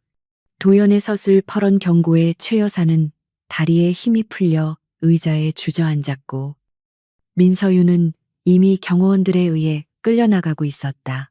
도연은 지안을 바라보며 따뜻하게 미소 지었고 지안은 그제야 긴장이 풀리며 눈시울이 붉어졌다. 가자, 여보. 그리고 우주야. 더러운 거 보게 해서 미안하다. 도현은 한 손으로 우주를 번쩍 안아 올리고 다른 손으로 지안의 손을 잡은 채 당당하게 연회장을 빠져나갔다. 그들의 뒷모습은 그 어떤 로열 패밀리보다도 위엄있고 아름다웠다. 리무진으로 돌아온 세 사람은 한동안 아무 말도 하지 않았지만 서로의 손을 놓지 않았다. 우주가 먼저 침묵을 깼다. 아빠, 아까 저 좀 멋있었죠. 타이밍이 아주 예술이었잖아요. 도연은 호탕하게 웃으며 아들의 머리를 쓰다듬었다. 그래. 우리 아들 덕분에 아빠가 할 일이 줄었네. 근데 해킹은 적당히 해라. 나중에 경찰서 면회 가기 싫으면 지아는 그런 부자를 보며 피식 웃었고 도연의 어깨에 머리를 기대었다. 고마워요. 도연 씨. 아까 정말 멋있었어요. 지안의 솔직한 고백에 도연의 심장이 쿵하고 내려앉았다. 그는 지안의 손등에 입을 맞추며 속삭였다. 약속했잖아. 당신이랑 우주. 내가 지킨다고. 그리고 오늘 당신이 입은 그 드레스. 정말 완벽했어. 루나라는 이름이 아깝지 않을 만큼. 집으로 돌아오는 길. 지아는 창밖을 바라보며 7년 전 그날 밤을 떠올렸다. 그때는 도망치기 바빴던 서울의 야경이 이제는 그녀를 축복해주는 불빛처럼 따뜻하게 느껴졌다. 하지만 그녀는 아직 모르고 있었다. 오늘 밤의 승리가 끝이 아니라 더 거대한 진실을 마주하기 위한 서막에 불과하다는 것을. 도연의 서재에 숨겨져 있던 낡은 상자 속에는 7년 전 그들이 만났던 호텔방의 CCTV 원본 영상이 담긴 USB가 잠들어 있었고, 그 안에는 최 여사가 꾸몄던 음모보다 더 충격적인 두 사람의 운명적인 인연을 증명해줄 비밀이 숨겨져 있었다. 그리고 오늘 밤 도연은 지안에게 그 상자를 열어 보여줄 결심을 하고 있었다. 도연은 잠든 우주를 방에 눕히고 나온 뒤 거실 소파에 앉아 있는 지안에게 다가갔다. 그의 손에는 작은 열쇠가 들려 있었다. 지안아, 너한테 꼭 보여줘야 할 게 있어. 우리가 7년 전에 만난 게 단순히 내 계모의 음모 때문만은 아니었다는 걸 네가 알아줬으면 해. 도연의 진지한 눈빛에 지안은 가슴이 두근거렸고 그가 이끄는 대로 서재로 들어갔다. 서재의 은은한 조명 아래 낡은 상자가 열리고 그 안에서 7년의 세월을 간직한 물건들이 하나둘씩 모습을 드러내기 시작했다. 그것은 단순한 추억이 아니라 서로를 향한 그리움과 아픔이 응축된 시간의 파편들이었다. 지아는 떨리는 손으로 상자 속의 물건을 집어들었고 그 순간 잊고 있었던 기억의 조각이 뇌리를 스치며 눈물이 핑 돌았다. 그것은 7년 전 가난했던 대학생 지안이 아르바이트를 하며 모은 돈으로 샀던 싸구려 커플링 중 하나였다. 그녀는 그것을 잃어버린 줄 알았지만 도연은 그 반지를 소중하게 간직하고 있었던 것이다. 이걸 어떻게 당신이 가지고 있어요? 지안의 물음에 도연은 씁쓸하지만 따뜻한 미소를 지었다. 그날 밤 네가 잠든 사이에 내가 껴봤었어. 너무 작아서 새끼손가락에도 겨우 들어갔지만 이상하게 빼기가 싫더라. 이게 나랑 너를 이어주는 유일한 끈 같아서. 도연의 고백은 지안의 마음속에 남아있던 마지막 방어벽을 허물어뜨리기에 충분했다. 두 사람은 서로를 바라보며 7년이라는 긴 시간을 돌아 드디어 마주선 서로의 진심을 확인하고 있었다. 오늘 밤은 그들에게 있어 진정한 의미의 첫날 밤이 될 것이었다. 하지만 그들의 행복을 시기하듯 어둠 속에서 또 다른 그림자가 서서히 다가오고 있었다. 최 여사가 고용한 산업 스파이가 차그룹의 기밀 서버에 접근하고 있다는 경고음이 우주에 꺼진 태블릿 화면 위로 조용히 그러나 불길하게 깜빡이고 있었다. 서재의 무거운 공기 속에서 낡은 상자가 열리자 그 안에서 뿜어져 나오는 세월의 냄새는 7년이라는 시간의 깊이를 가늠하게 했고 지아는 떨리는 손끝으로 상자 안에 차곡차곡 쌓여있는 물건들을 하나씩 꺼내어 보았다. 그것들은 단순한 잡동사니가 아니라 도연이 지난 7년 동안 그녀를 찾기 위해 얼마나 처절하게 헤매었는지를 보여주는 증거물들이었는데 흥신소에서 보내온 수십 장의 보고서들, 흐릿한 CCTV 캡처 사진들, 그리고 그녀가 다니던 대학교의 학적부 사본까지 그의 집착에 가까운 그리움이 고스란히 담겨 있었다.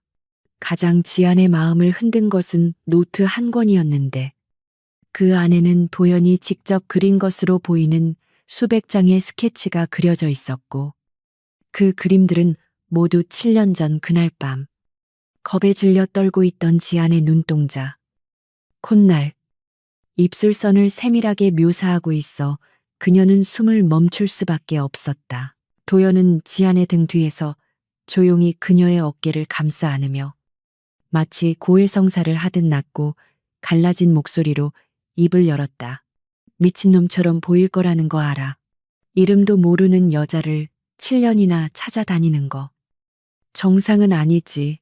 하지만 그날 밤 네가 나를 바라보던 그 눈빛이 매일 밤 꿈에 나와서 나를 살게 했어. 지아는 노트 위로 떨어지는 눈물을 닦을 생각도 하지 못한 채 떨리는 목소리로 물었다. 왜, 왜 이렇게까지 했어요?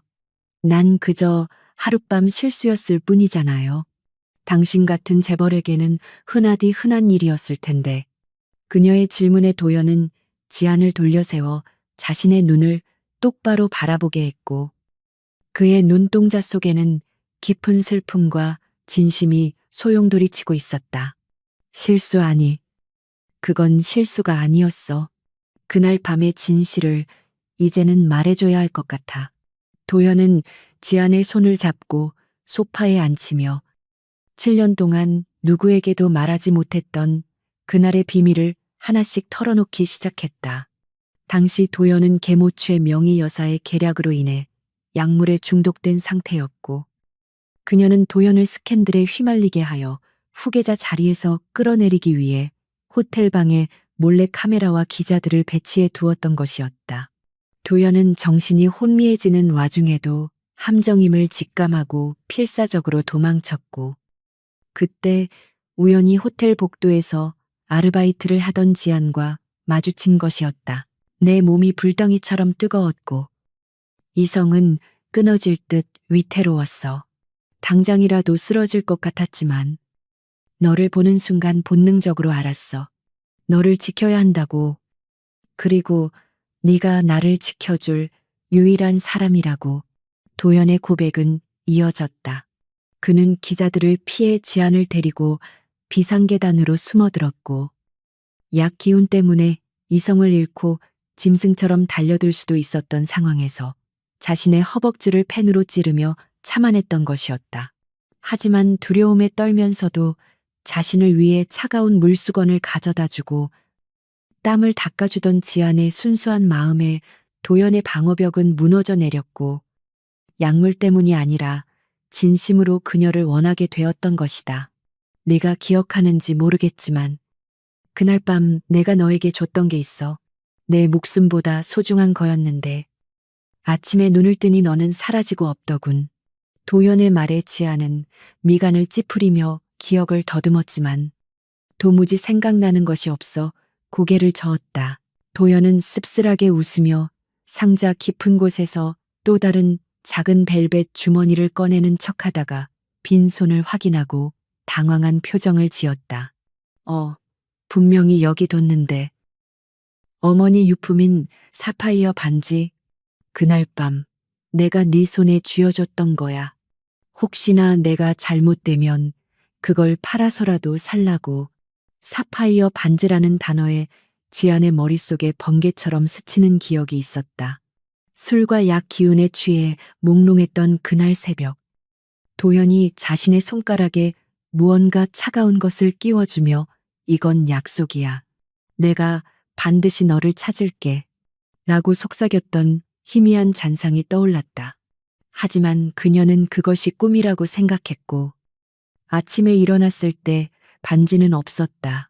지안이 혼란스러워하는 사이 서재 문이 끼익 하고 열리며 잠옷 바람에 우주가 눈을 비비며 들어왔다. 엄마, 아빠, 안 자고 뭐해요?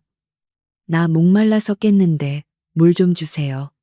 우주의 등장에 두 사람은 화들짝 놀라 떨어졌고 도연은 애써 침착하게 그래.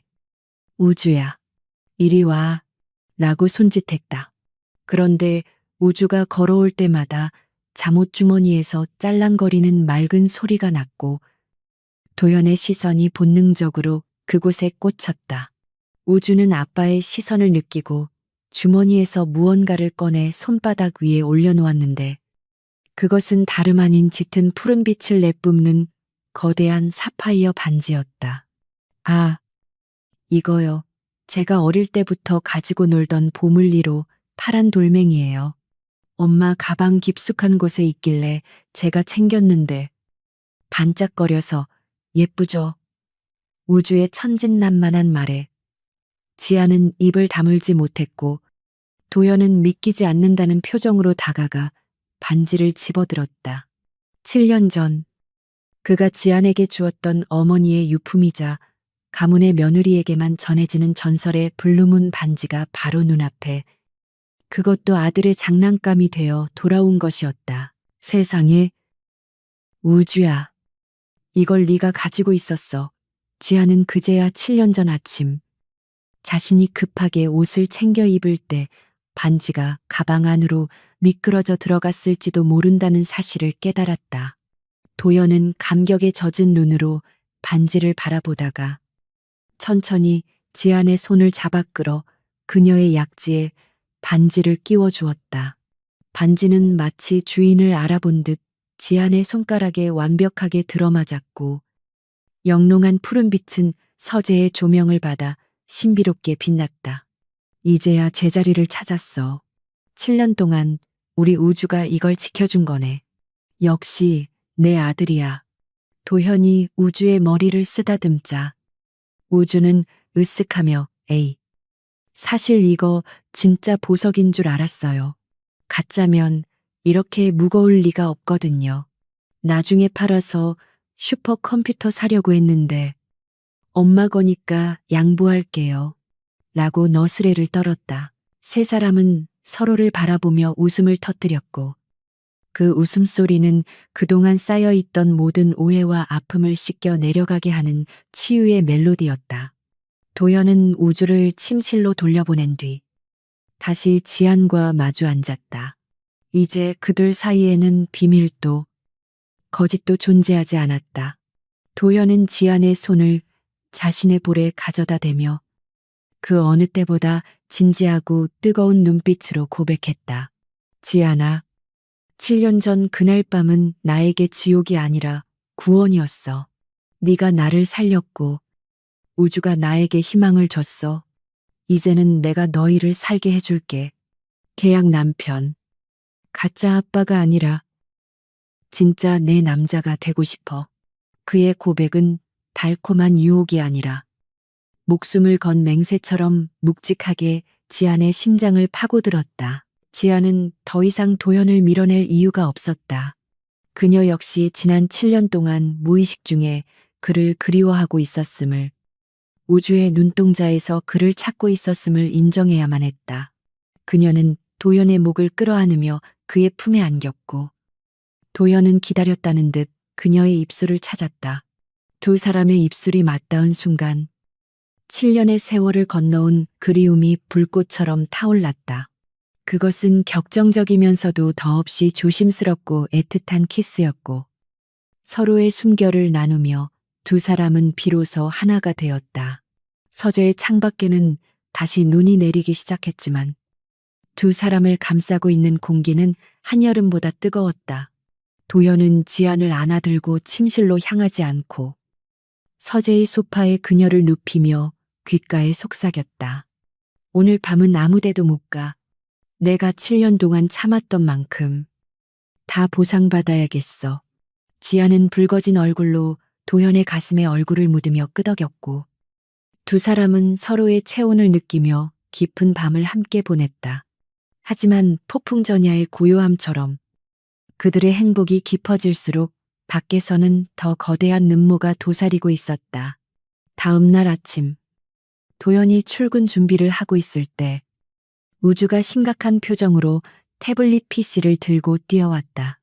아빠, 큰일 났어요. 주가 차트 좀 보세요. 태성그룹이랑 우리 회사 주가가 이상하게 움직이고 있어요. 그리고 인터넷에 엄마에 대한 이상한 소문이 돌고 있어요.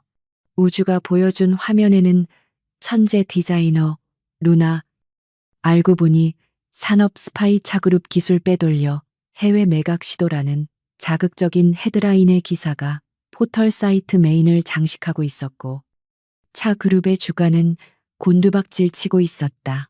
도연의 얼굴이 순식간에 차갑게 굳어졌다. 이것은 최 여사의 짓이 분명했다. 그녀는 단순히 지안을 괴롭히는 것을 넘어 지안의 커리어인 루나라는 브랜드 자체를 파괴하고 그녀를 산업 스파이로 몰아 감옥에 보내려는 치밀한 계획을 세운 것이다. 지안은 뉴스를 보고 사색이 되어 자리에 주저앉았지만 도연은 그녀의 어깨를 단단히 잡고 일으켜 세웠다. 겁먹지 마. 이건 저들이 마지막 발악을 하는 거야. 내가 말했지. 너희는 내가 지킨다고. 도현은 비서실장에게 전화를 걸어 비상대책회의를 소집했고 우주에게는 윙크를 하며 은밀한 지시를 내렸다. 아들, 이제 내 실력을 진짜로 보여줄 때가 됐다.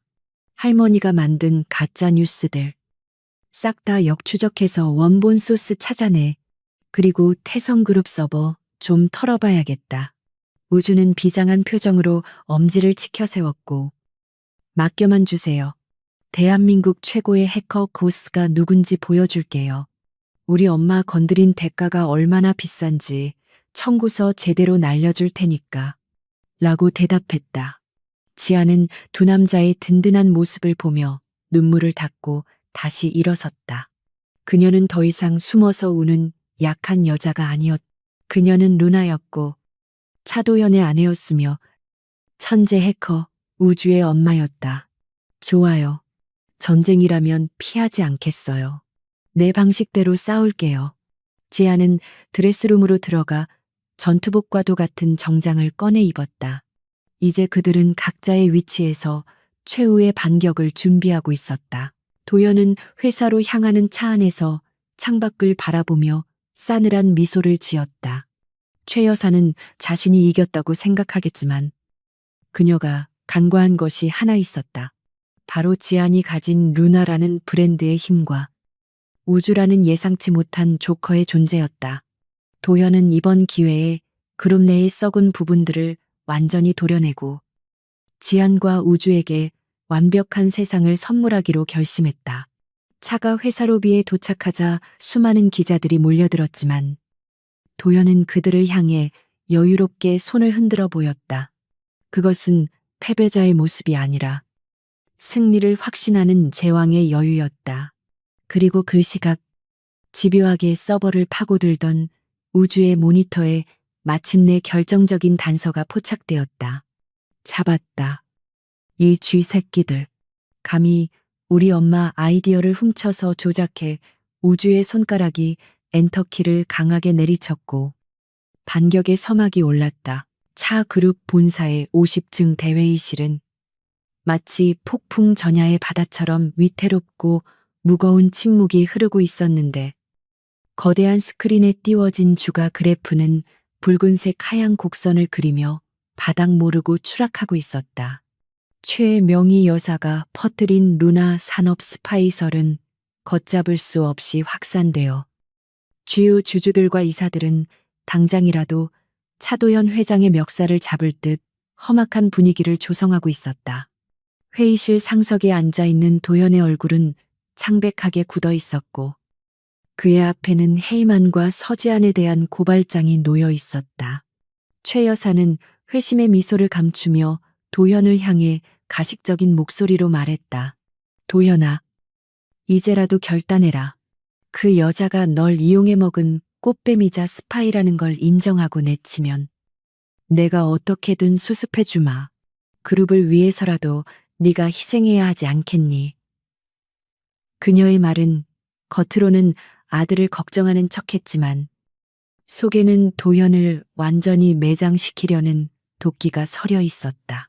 이사들은 웅성거리며 동조했고 도연은 주먹을 꽉 쥐어 손톱이 살을 파고들 정도였지만 아직 때가 되지 않았기에 침묵을 지킬 수밖에 없었다. 그때 도연의 휴대전화가 요란하게 울리며 정적을 깼고 발신자 표시 제한으로 뜬 화면을 본 도연의 눈동자가 급격하게 흔들렸다. 그는 양해를 구하지도 않고 전화를 받았고 수화기 너머에서 들려온 것은 변조된 음성과 함께 들리는 우주의 비명소리였다. 아빠, 살려줘.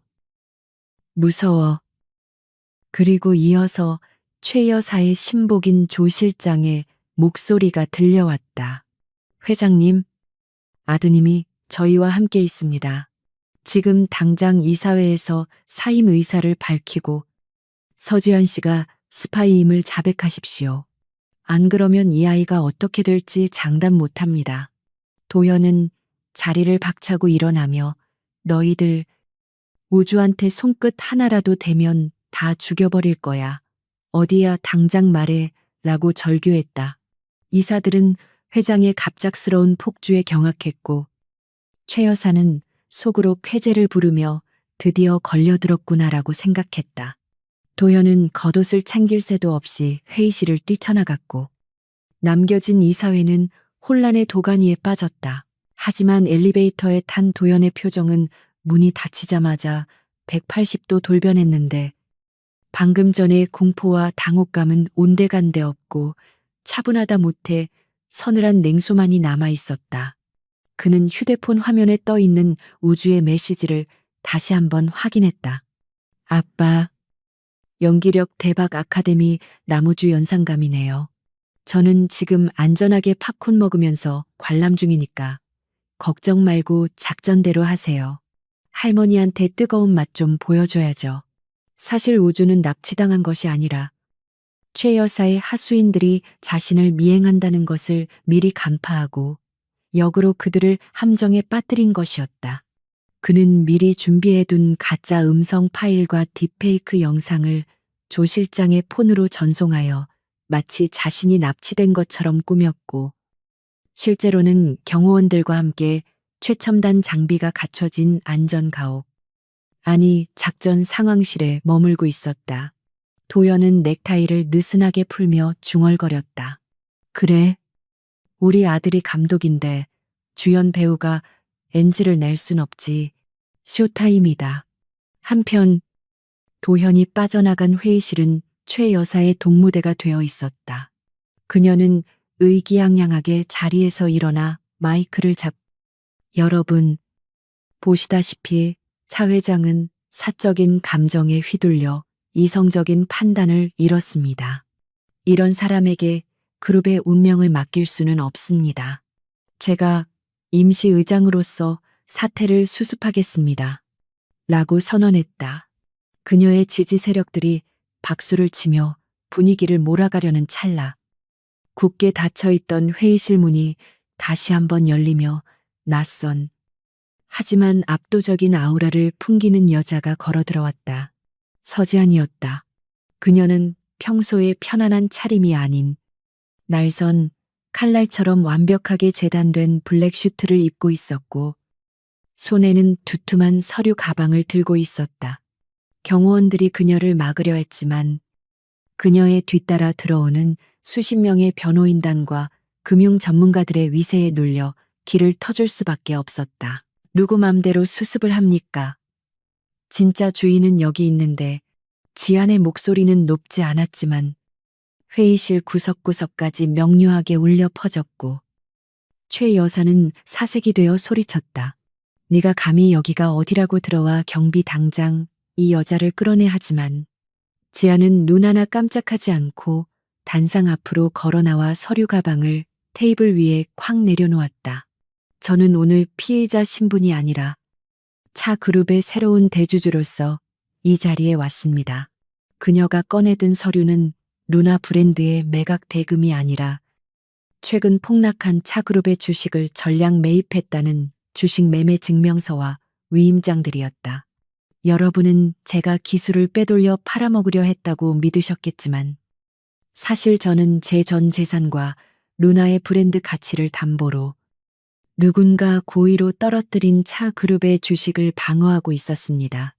여기 계신 분들이 투매한 그 주식들 전부 제가 샀습니다. 장내는 찬물을 끼얹은 듯 조용해졌고 이사들은 믿을 수 없다는 듯 서류를 돌려보며 웅성거리기 시작했다. 지아는 최 여사를 똑바로 응시하며 서늘하게 웃었다. 어머님, 실망이네요. 며느리 될 사람 뒷조사를 그렇게 열심히 하셨으면서 제가 월가에서 활동하던 전설의 펀드 매니저 제이라는 건 모르셨나 봐요. 디자인은 취미였는데 본업을 이렇게 다시 하게 될 줄은 몰랐네요. 사실 지아는 유학 시절 생활비를 벌기 위해 주식 투자를 시작했다가 천부적인 재능을 발견했고 익명의 투자자 제이로 활동하며 막대한 부를 축적해둔 상태였다.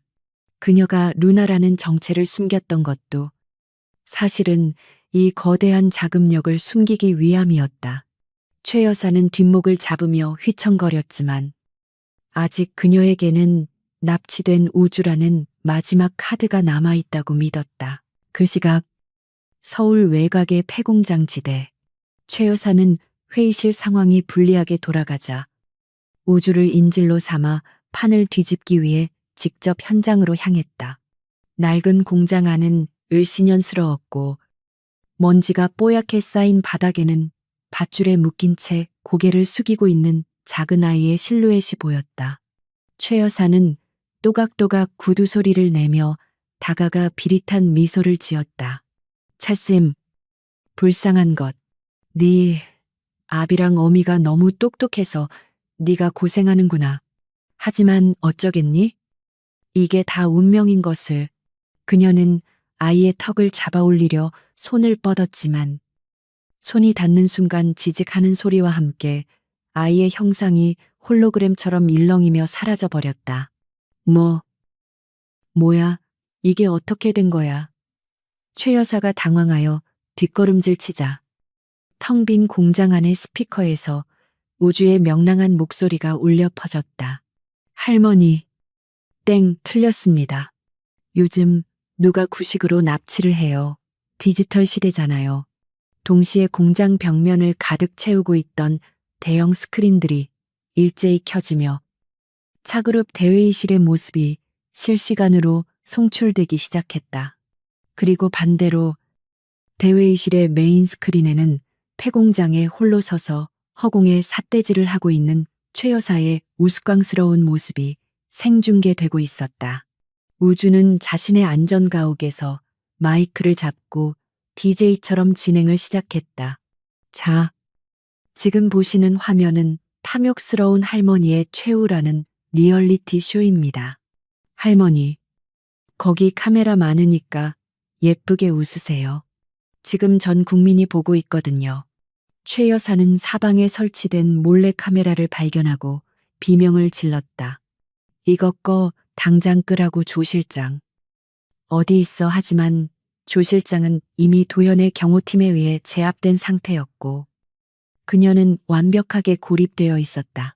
회의실에 있던 주주들과 이사들은 화면 속에서 최 여사가 내가 그년이랑 애새끼를 죽여서라도 그룹을 차지할 거야 라고 악글 쓰며 본색을 드러내는 모습을 보고 경악을 금치 못했다.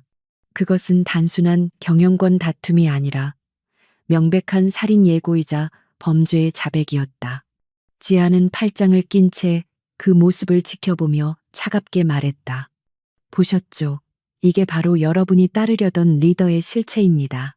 제 아이를 납치하려 하고 회사를 사유화하려던 증거가 저기 있습니다. 여론은 순식간에 반전되었고 최 여사를 지지하던 이사들은 살 길을 찾아 슬금슬금 뒷걸음질 치거나 고개를 숙였다. 최 여사는 화면 너머로 지안과 눈이 마주치자 분노와 수치심에 몸을 떨며 바닥에 주저앉고 말았다. 그때 공장의 철문이 열리며 경찰 특공대와 함께 차도현이 걸어 들어왔다. 도현은 바닥에 주저앉은 계모를 내려다보며 일말의 동정심도 없는 눈빛으로 말했다. 어머니, 아니 최명희 씨, 당신의 시대는 끝났습니다. 이제 그만 무대에서 내려오시죠. 감옥이라는 새로운 무대가 기다리고 있으니까요. 경찰들이 최 여사의 손목에 수갑을 채우자 그녀는 발악하며 도연에게 저주를 퍼부었지만 도연은 이미 그녀에게서 등을 돌려 밖으로 나가버렸다. 공장 밖에는 우주가 경호원들과 함께 아이스크림을 먹으며 기다리고 있었고 도연을 보자마자 손을 흔들었다. 아빠, 나 연기 잘했죠? 할머니 표정 봤어요. 완전히 멘붕 왔던데. 도연은 달려가 우주를 와라 끌어안았다. 비록 가짜 납치극이었다는 것을 알고 있었지만 아들을 잃을 수도 있었다는 공포는 여전히 그의 심장을 옥죄고 있었기 때문이었다. 이 녀석아, 다시는 이런 위험한 짓 하지 마. 아빠 심장 떨어지는 줄 알았잖아. 도연의 떨리는 목소리에 우주는 아빠의 등을 토닥이며 의젓하게 말했다. 에이, 아빠 아들은 천재잖아요.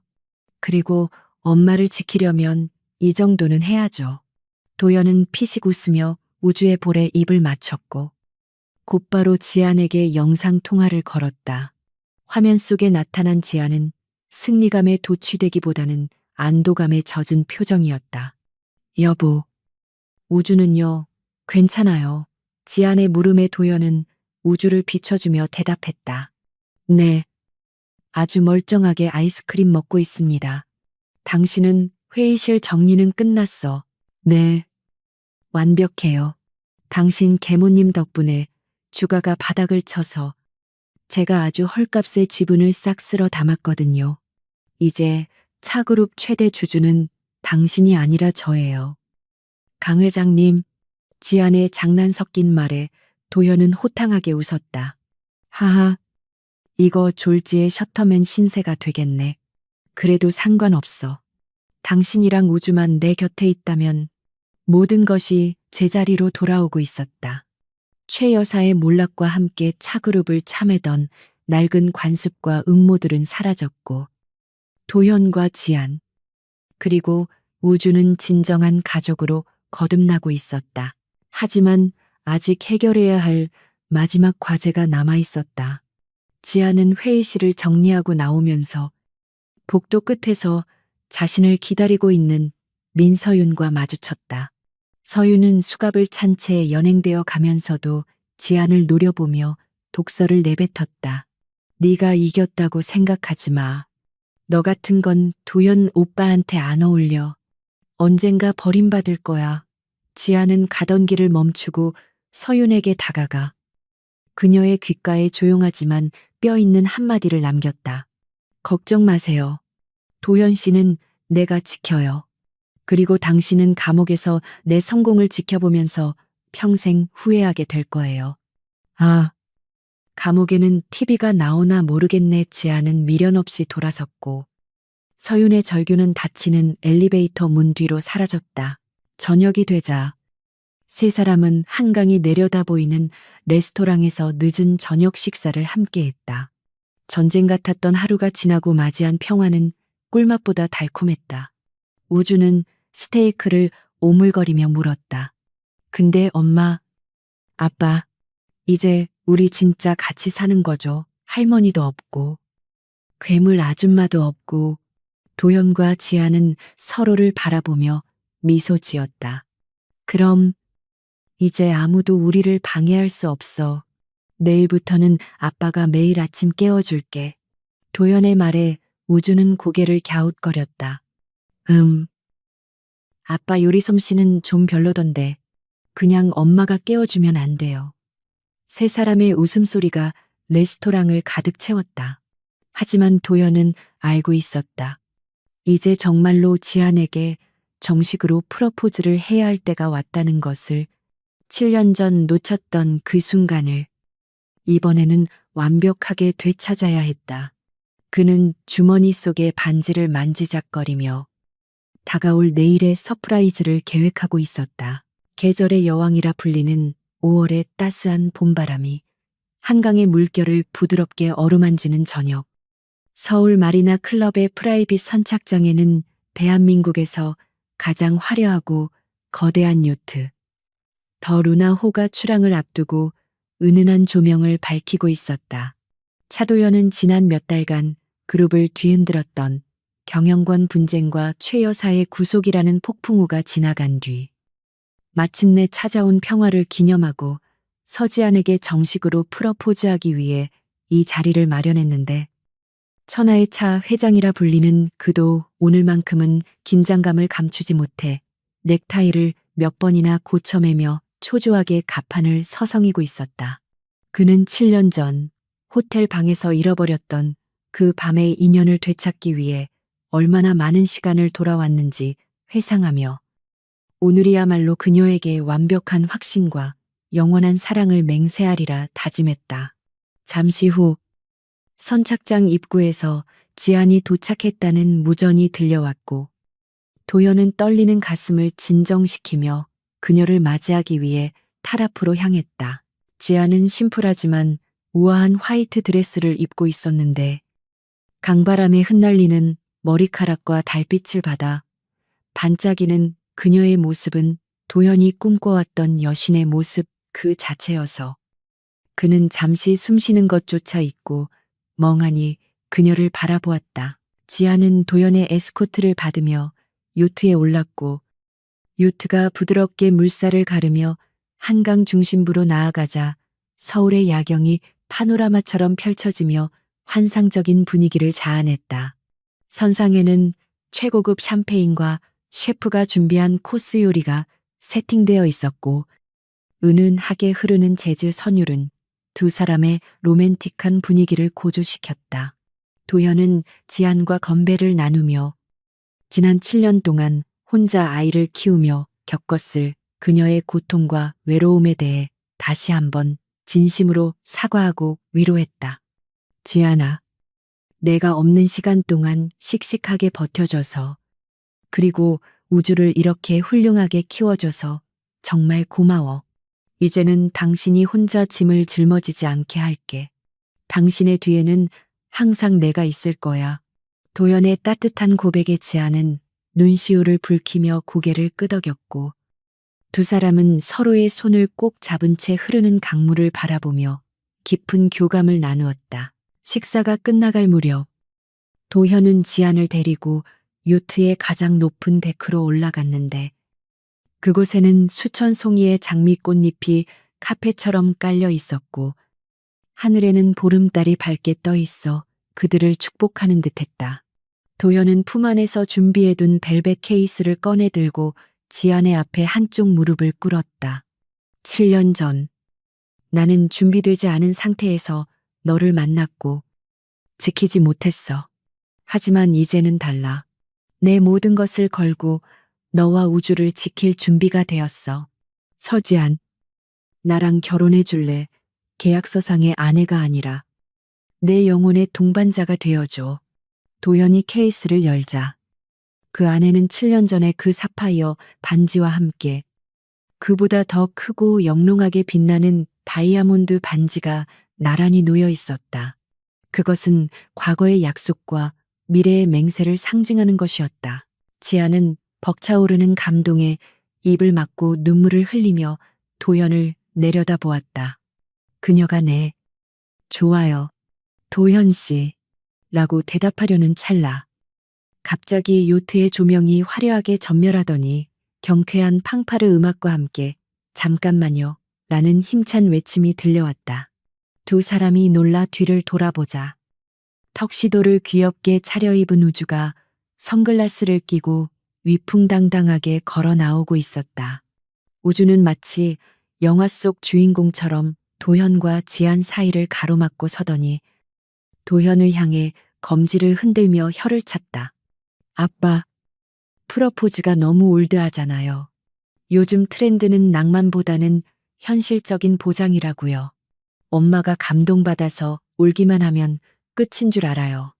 예상치 못한 방해꾼의 등장에 도연은 멍하니 무릎을 꿇은 채 굳어버렸고 지아는 눈물을 닦으며 웃음을 터뜨렸다. 우주는 품속에서 두툼한 서류 봉투를 꺼내 도연의 코앞에 내밀었다. 자, 이게 진짜 프러포즈 선물이에요.